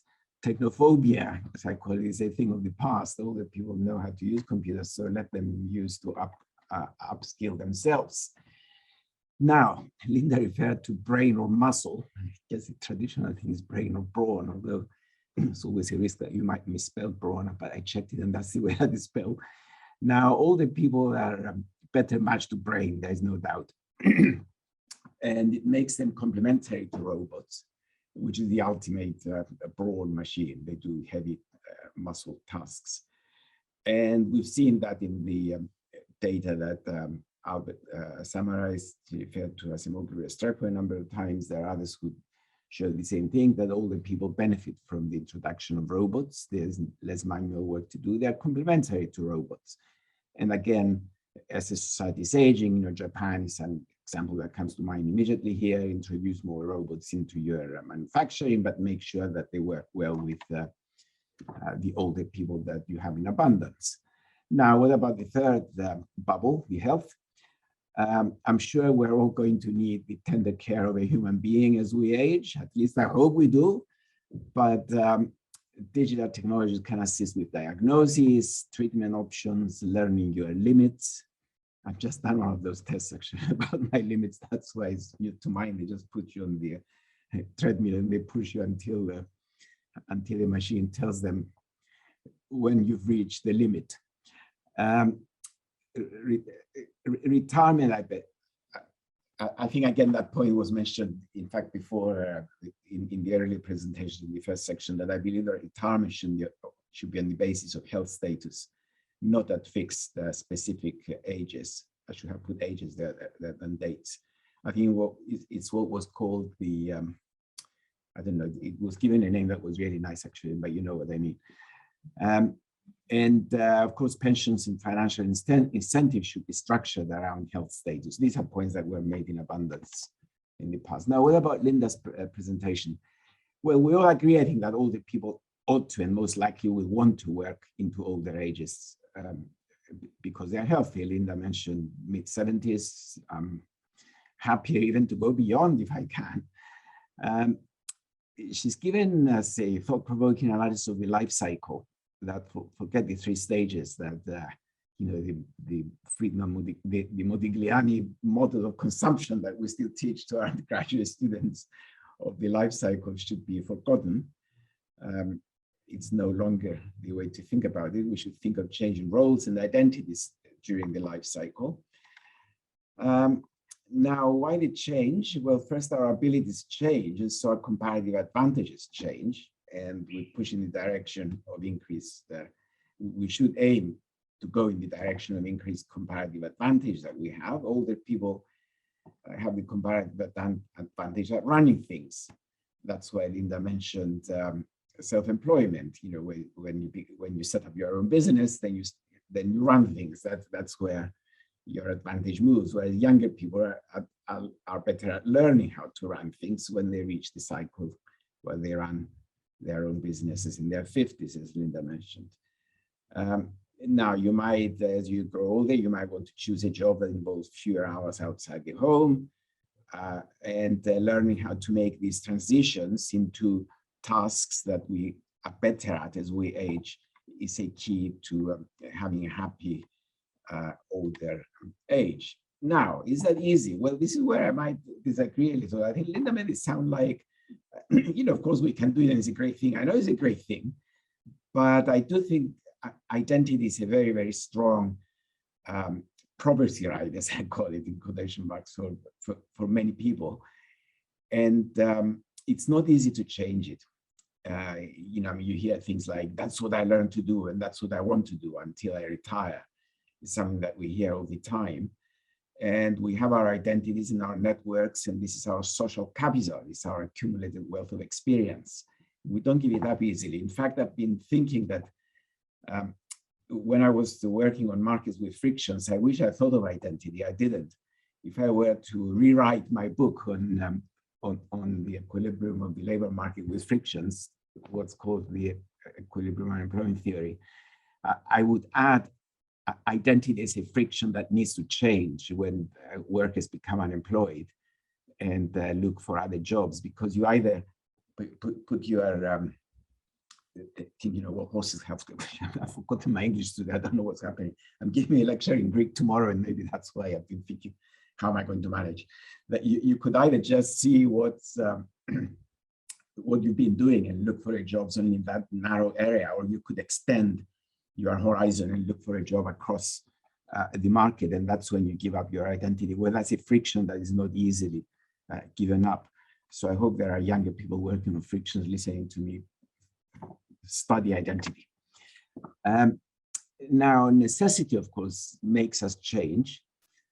I remember in Soviet times, I went to Israel, and there were many stories of Soviet-trained engineers, Jewish engineers, who got out of the Soviet Union and they were becoming taxi drivers in Israel. That was a change of necessity. They were complaining. I remember talking to one or two. In fact, it was a complete change of identity. But the skills they acquired there were not usable in their new country, either because there were too many or because they were of different type that were needed in that economy. And Lynda's argument, of course, is correct, that it would be better aging world if we were not tied down to identity. It is persuasive. But how would we do it? Would we choose to do it? Or and have a happier retirement, or would we gradually accept obsolescence of our type and sink into poverty and retirement? I do know examples of people who've done that. I won't mention stories. I don't have time, but it does happen. 2 minutes. Now, yeah. Minutes. All right, very quick. It's absolutely right, as Lynda emphasized, that the role of companies in this transition is extremely important. They ought to give up on agents, make it possible for older people to have older roles, change their production process, introduce flexibility. I agree entirely that companies play a very important role there. What about COVID-19? Well, here I sort of sense some irony actually there, because many companies resisted such changes, and then COVID-19 came along and it forced them to move to age-friendly practices, working from home, using more communications technology, and being more flexible. As long as results were delivered, they introduced surveillance. So the irony is that I sense here is that COVID-19 is making life more difficult for older people, because older people get much more sick than younger people. Life is much more at risk. So for as long as COVID-19 is active, older people bear the brunt of the disease, but maybe it will compensate them when COVID finally departs and it leaves behind a legacy of age-friendly arrangements in the labor market. And the older people of that age have a happier retirement. Thank you all for listening. Stop share now. All right. Yeah. Thank you so much. That was terrific. We're very fortunate this morning or this afternoon, wherever you are, to have such a wonderful group of speakers and such interesting and very somewhat different perspectives. So what would be useful now is, and I put it in the chat, go to the reactions button at the bottom right of your screen, and there's a raise your hand, little hand there. And if you would like to raise a question, make a comment, please do so at this point. I also have some questions and comments that I have, I will also introduce some of those. But before I do, let's just see if anybody has a question that is so burning that they want to start out the discussion.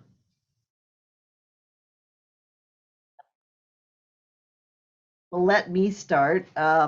And was I correct in believing that Lynda Gratton will be on the discussion? Yes, I think she'll try. Okay, very good. All right, well, let me start with Albert, if I may. I think that one of the interesting points that you made, but really quickly, was that you think artificial intelligence is going to affect the work and well-being of the elderly. Could you say a little bit more about what in particular you think will change with AI? Well, it's so new and it can be applied in so many ways. I think it's kind of hard to predict, but I've read some commentary, which I thought was very interesting, that suggested that AI might be very important for dealing with the feeling of social isolation of elderly people, like, because AI can communicate with the elderly and provide direct interaction, give them stimulation in those ways. In the workspace, there's some recent work which suggests that AI is not as disequalizing as automation has been. You know, there's a pretty now well-worn story that automation has hollowed out the middle skilled workers and led to wage polarization, because it's those middle skilled workers who have the jobs that are most easily substitutable. And AI doesn't seem to have the same hollowing out effect. It seems to affect workers across the skill levels, or at least not in a systematic way. And again, it really depends. I don't think we know which sectors will be most impacted by AI, you know, and in which sequence. So maybe I'll stop there. We'll come back to you next year for an update. Thank you. For a question for Wolfgang, people have suggested that having fewer people on Earth would be better for all kinds of sustainability reasons. And some have suggested a world population of at most 3 billion would be about what we could manage. What do you think about that? Yeah, well, that's a very difficult topic. It is indeed important to view the discussions that we now are having in terms of what are the effects of population aging on pension systems or the interactions with technology in the broader context of sustainable development at large. And here, one of the other big topics on the table clearly is climate change. We have done several studies of the interactions between population change and climate change. And it indeed goes both ways. It is the demographic trends that impact on the greenhouse gas emissions. And in this context, some evidence suggests that population aging actually has effect in reducing greenhouse gas emissions, because the elderly have less work-related travel or less working in the polluting factories. But it's a very subtle thing, and there are some other issues that also matter. Essentially, of course, the CO2 emissions are a direct consequence of expenditure on consumption. And so if the pensions are very generous, people will spend more on cruises or whatever is time consuming and CO2 emissions enhancing. The more important side actually is the adaptive capacity. There are many studies that showing that people, depending where they live, their age structure, their gender matters, how they are affected by climate change, and in particularly education is a very important vulnerability reducing effect. So we've done some considerations of what is an optimal fertility for a society or for the planet. If we not only look at the aging burden, but also look at the environmental burden. And that clearly brings the desired population size somewhat down. We're definitely not going to reach 3 billion by the end of this century, but we've done some simulations that if the whole world converges to, let's say, 1.5 children per woman, which is what we have in Europe on average at the moment, then already by 2200 or 2250, actually we may be able to reach the 3 billion of then hopefully well-educated, healthy and wealthy people who will be better empowered to cope with already unavoidable climate change. So I think it's just trying to broaden the picture. And again, human capital really has such an overriding importance there. Could I have a follow-up? Olivia, could I have a follow-up on that? How do you deal with the transition? Isn't it going to be very tough if you just cut the birth rate and then you wait until all the people become 100 and die? There will be no workers left in the transition by the time you get into a new equilibrium of birth rates and death rates. Well, if I can respond, I mean, this is already happening by itself. Like every country, first the European countries, then East Asia, followed by Southeast Asia, is already moving to sub-replacement fertility. Even India is now much more rapidly than it was anticipated below the replacement level. So the only world region is really Africa, where we still have rapid rates of population growth. And here we see in some countries like Kenya already just a little over 3 children. It used to be have 7 or 8. So there is a process of fertility decline, which again depends a lot on education of particularly women, but also reproductive health services and all these other factors. So of course the different parts of the world will converge differently, but these models, really sort of very hypothetical simulations, assume that only by the end of this century all the parts of the world will converge to 1.5, and actually some parts in East Asia are already clearly below 1.5, and so we really don't know what's going to be the long-term level of reproduction on this planet. That's a really open question that we are hotly debating in the context of long-term population projections. We don't know, but I mean, everybody was surprised that a big country like Korea could really go significantly below the 1.0 one child per woman on average that nobody thought possible in the past. Let me ask a question of Yaohui. So one thing that we've only touched on slightly is the changing role of women in an aging society. Do you have any thoughts you would share with us about that question? Is this to me? Yaohui. Hui. You're on mute. I can't hear you. So the one gender issue is health. Women live longer than men, so they face more financial security problem than men. Women face than men. Another issue is in a lot of countries, women have a lower retirement age, and that puts them. That means they have more excess work capacity as they retire early, and then they they accumulate less pension rights, so which will put them at a lower pension income at older age. So there's some public policy issues that could address these issues. One is whether women can inherit their husband's social security. In China, for example, women cannot. So poverty for women, female poverty at old age is higher than men. Then there's also education. The Chinese women have much worse health than men, and one big explanatory factor is education. So with improved education, then that gap is expected to narrow. Thank you. A question for Professor Börsch-Supan. Why do you think people in Europe and elsewhere are so pessimistic about aging and do not want to adapt to it? Yeah, thanks, Olivia. I think that this is characterized by three catchwords. One is entitlement, another one is populism, and the third one is ignorance. So you see, I start fairly pessimistic.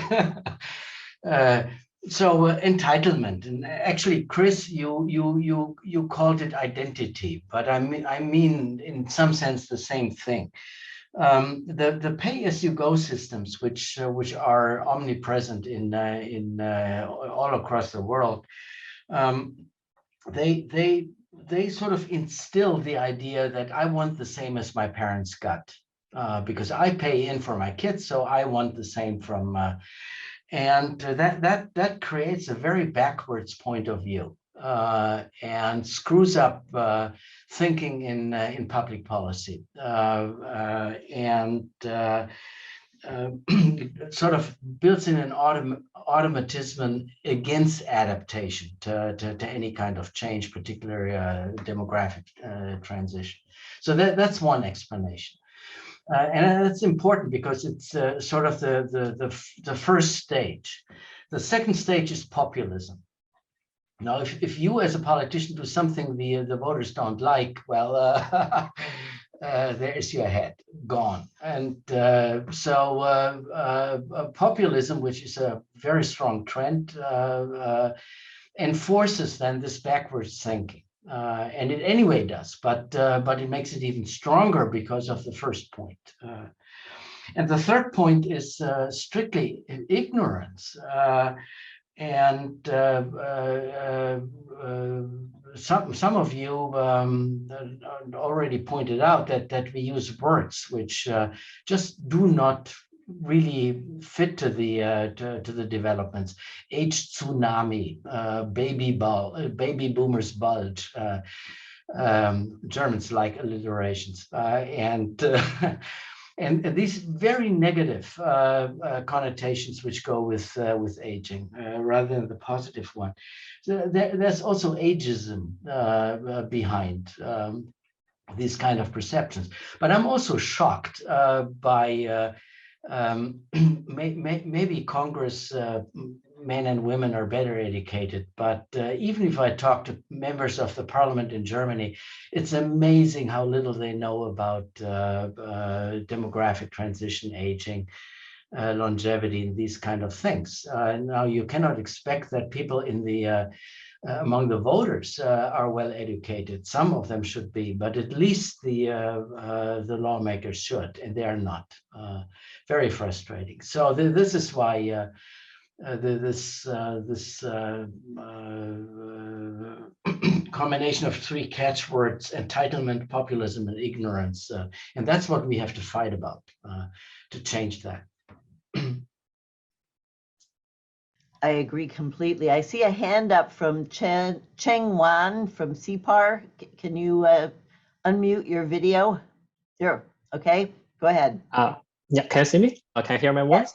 Mm-hmm. Okay. Thank you very much for the very interesting discussion, and presentation. So I have one question for the speakers and the discussants in session 1.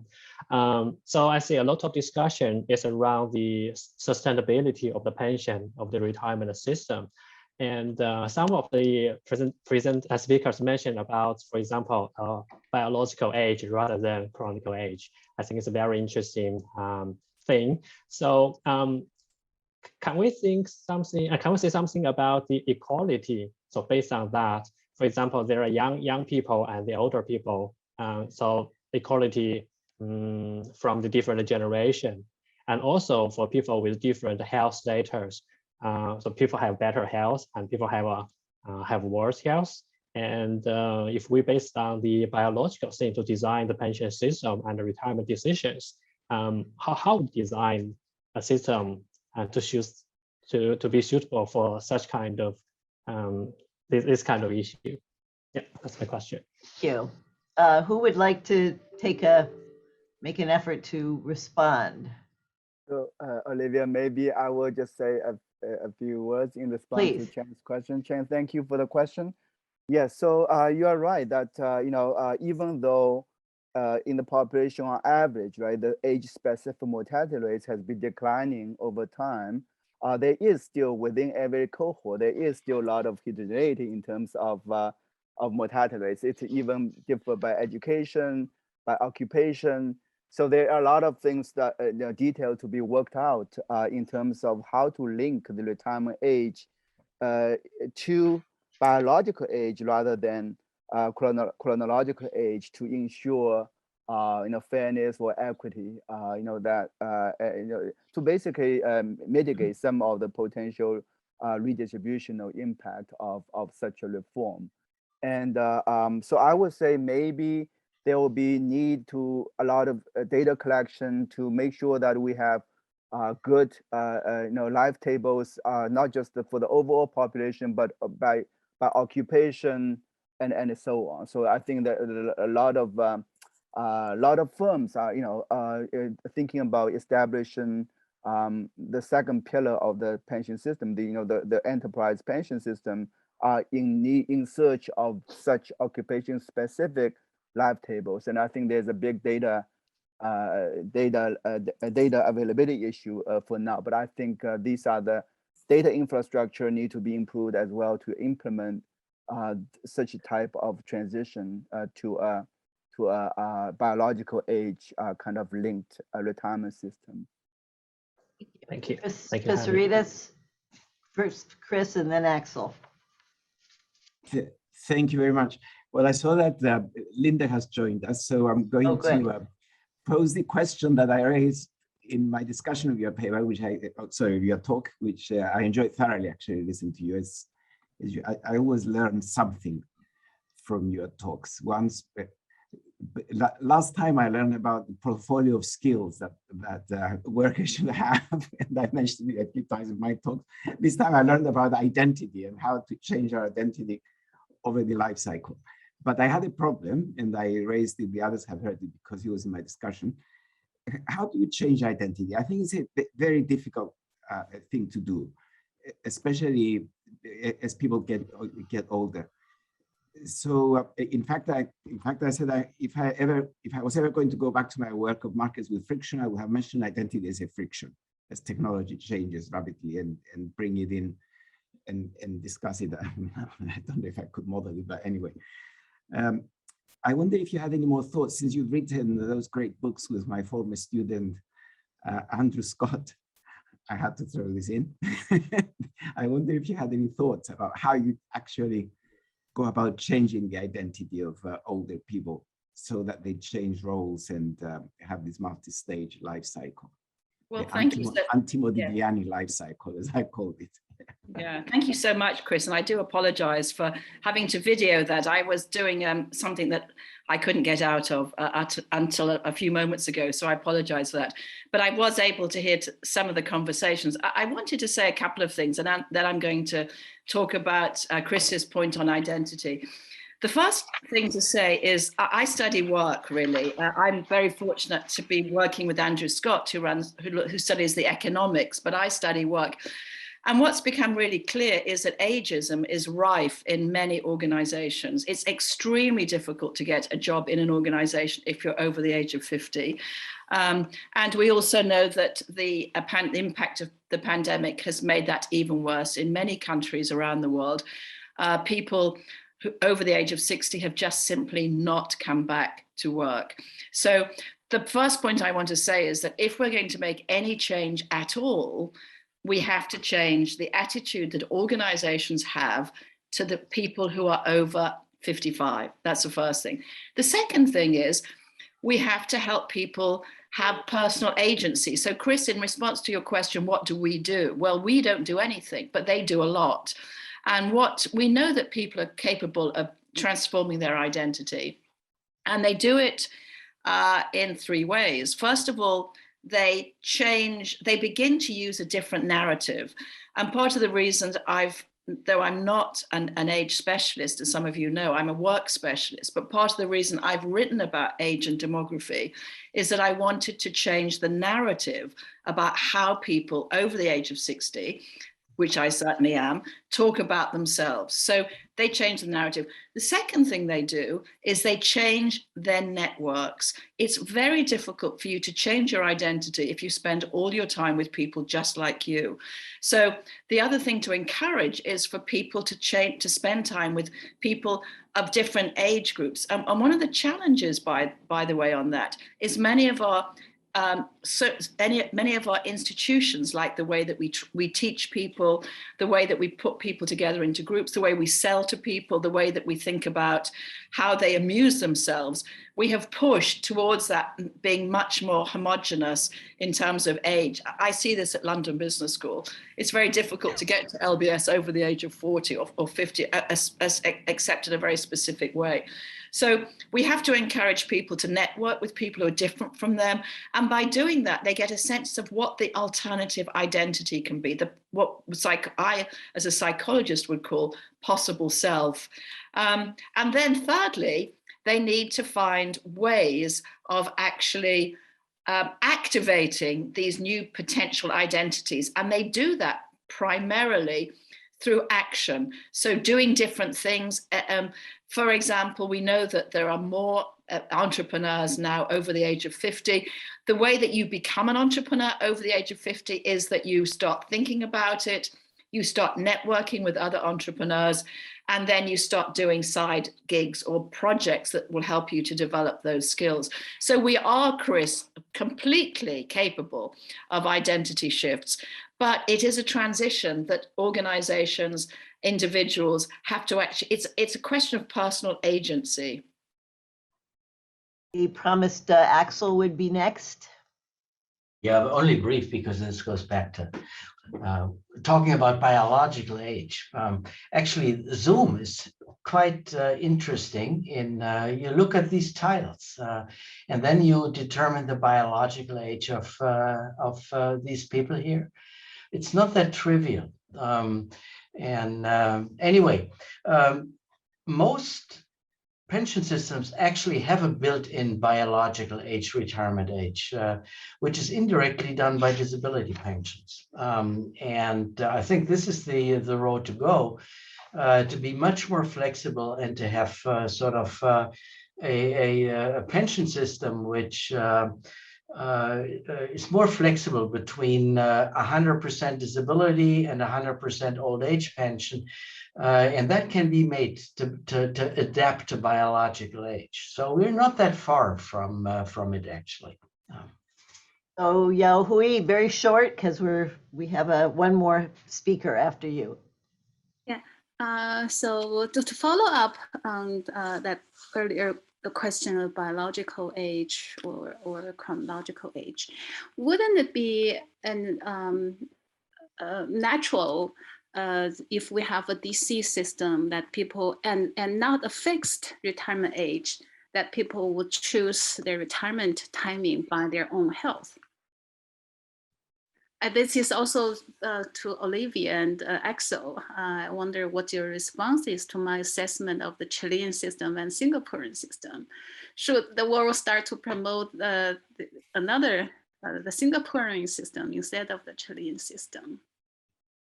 Well, that's a topic for a much longer discussion, and we still have a couple of people with hands up, and I'm cognizant of the clock. But what I would say is Chile, Australia, Singapore, they all have national defined contribution systems with a mandated saving.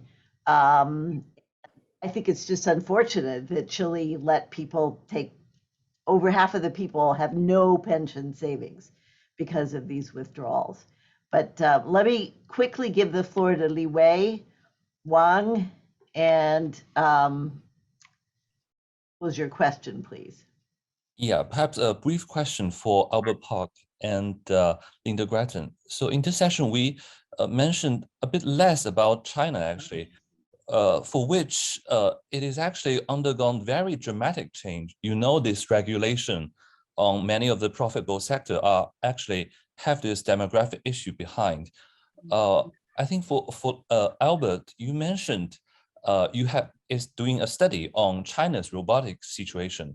How do you compare the application of it in China compared to other countries? And we know, quickly to Lynda, we know that China controlled this COVID situation relatively well, which means China is using less this remote work compared to Western countries. Do you see it going forward also provide some kind of help to China's kind of demographic situation, given that China's retirement age is very early, and especially for women, it's 50 or 55, even lower than men's? Thanks. I think the answer will have to be a 1-minute answer. Albert, do you want to try to go Sure. there? Yeah. So quickly on robots in China, you know, China has subsidized robot development in many cities. And it reminds me of a colleague interviewed some workers at a factory that was automated, and the worker was like, why are they subsidizing the robots and not the people? And I think it gets to the point that Chris made is we have a choice. And one of the simple things is, for God's sake, at least let's not distort the factor prices against labor. Probably there's going to be a lot of automation in China anyway, because there's labor scarcity and wages are going up very quickly.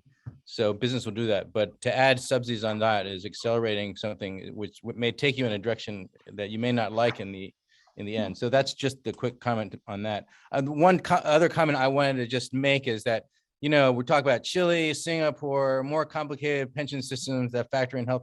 I actually would like to make a plug for the universal pension program idea, the social pension program, which I think especially for developing and emerging market countries is much more compelling, because a lot of these countries have informal sectors, which are like India, 90% of people are informal. There's no way to design any of these systems that's going to get you coverage.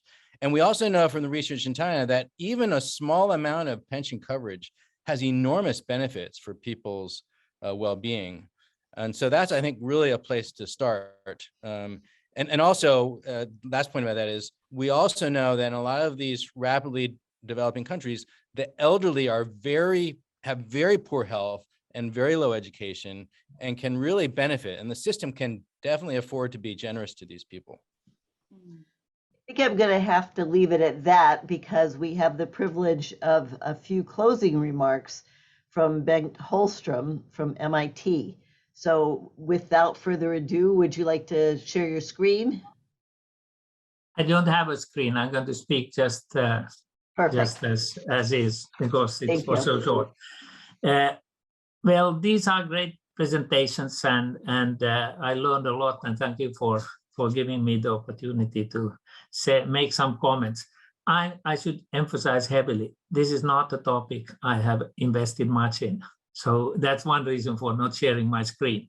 But I've seen that Finland, which is my home country, is struggling a lot with these problems, because the dependency ratio for Finland is really terrible, and they going to have to do something about it.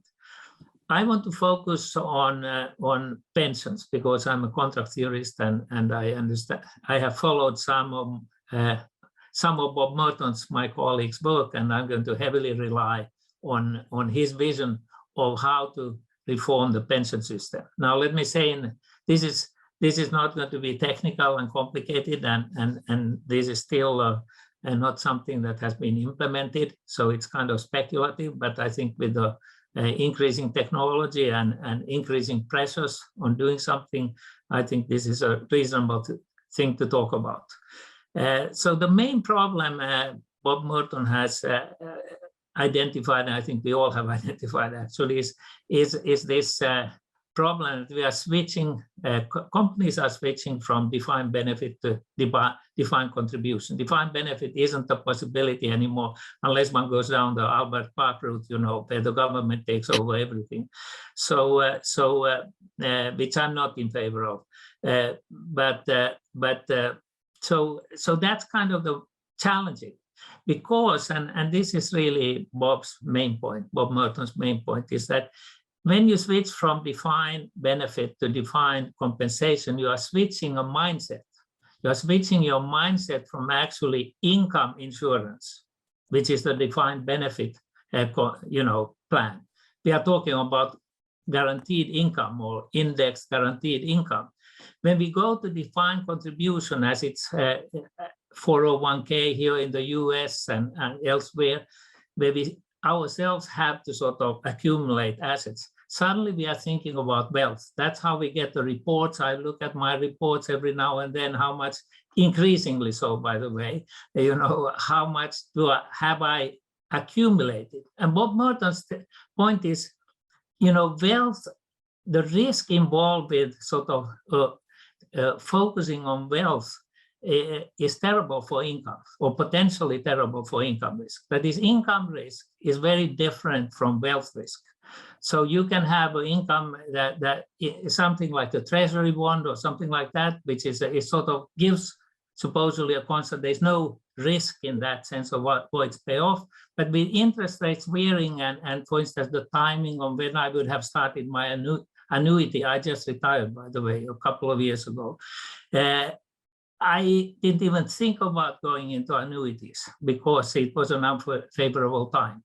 So the point is that there's an enormous, actually, income risk in these plans that are currently in place. And this way we are reporting about income, about wealth and the attention on wealth, which everybody is studying nowadays, that's old, you know, it's just wrong-headed, is his point. Because he's starting from the premise that what we really need is we need income insurance. And the second thing he puts on the table is that it's not just inflation risk that is the issue. You know, we can index the inflation. We also need to index the standard of living, especially for young people who start early with their plans, because we want to have a standard of living that that's really what we want. We don't want to have, you know, inflation. If there's a huge change in the standard of living, then you may fall behind. So those are his sort of conceptual starting points that I think are interesting, and on the whole, I see them as right-headed. The question then is, how can you, with defined contribution, actually come up with something that essentially ensures your income? That's sort of the, and this is where financial technology steps in, and that's where the magician, which Bob Merton is a magician, really. You know, he somehow manages to transition or transfer this risk through basically dynamic portfolio strategies. So it's a continuous time strategy which has equities and then deferred annuities. And I come back to this deferred annuities of a particular. Deferred annuity means that the annuities, I'm buying now something that will, when I'm 65 or 67 or whatever I want, it could be made contingent on something else. That's when it starts. And so it's indexed, and it's not just a deferred annuity, it's indexed to inflation, and it's indexed to standard of living, which he usually thinks of as basically consumption or some measure of consumption. So that's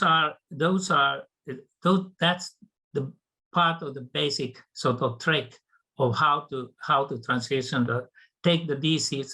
DC income and turn it into something that actually looks more like a DB plan. Of course, behind it is also the government's, social security net. So I am with Albert. There should be a significant social security net, but he's talking mainly about America or, the developed economies. The markets are not ready for this, really. I mean, there are some places like, I can't say the names because I'm worried that I'm revealing something, but there are some major companies, that actually are trying to implement this Bob Merton strategy and finds it, the continuous time thing is a very complicated matter. But one of the instruments he is putting on the table is what he calls selfies or government issues bonds, which are time contingent, and they are of this deferred variety. And that government should issue a lot of these at different maturities and at different starting dates. And those are the things that then financial advisors and others can advise you to actually buy. 2 minutes. And 2 minutes, okay. So a big part of this is that with the current, level of technology, this is doable in Bob Merton's mind. And he wants to substitute with this new technology a complicated problem for the consumer. Looking at wealth, how much wealth I should have, what amount of equity versus debt, all these things, they in his view are largely wrong-headed and hard for the consumer to understand. When you give it to this program, the technology is basically substituting the consumer's choice problem into a much simpler problem where the consumer basically just says, when do I plan to retire and how much income do I want? Or what kind of standard of living do I want? And it's a bit of a pipe dream still, but I think it's looking in the right direction. The other component, the last component, which I want to say is very big on the idea that we should use reverse mortgages and other ways of extracting money from the assets we have. Reverse mortgages are becoming more popular, but they are still on bad terms, not on such good terms, and this should be made, and here also the government could play a role. Let me close with a funny anecdote, which is, I don't know if anybody saw in 1997, there was a unusual obituary in The Economist of a woman named Jean Calment. I don't know if I pronounce it right because it's a French name. She lived to 122. She had actually a reverse mortgage. And the person who underwrote the reverse mortgage, he died earlier than her. And she kept living and living. And the first line in this obituary was, not much happened to Mrs. Calvet in the first 100 years. Because after she became 100 years, she became a very famous, that's why she was in The Economist, because every year they brought up this fact that she is on a reverse mortgage and she's still living, and she's coming, relying on it. So let me just close by saying that that we are facing big social, and I don't say anything of that, challenges, financial challenges. Pension systems have to change. Pension systems should really start looking or turn more to the opportunities that new technologies have. This, of course, will be difficult for developing economies. So this is just, we are talking here, but Europe is far behind, in my view, on this issue. And the final word is, I'm just echoing what Lynda and others said. I think living here in the US, people, the volunteering in the US, actually I live in Boston on Beacon Hill, everybody but us are really volunteering. It's just part of their life, and it keeps their mind, active. And there's strong evidence, I think somebody showed it, that if you are active in some way, like volunteering, it really helps, reduce the dementia and so on. So I would say Europe in particular, my own country in particular, they should really start looking at the third sector as an opportunity to bridge the gap. Lynda has spoken much more about this, so I'm just echoing what you are saying, but I think that there needs to be a wake-up call on this matter. Thank you very much. Thank you very much on behalf of all of us. And would the representatives from Luohan Academy like to close the session? I just want to say thank you for all your time and participation. Yeah, looking forward to seeing you in the next dialogue.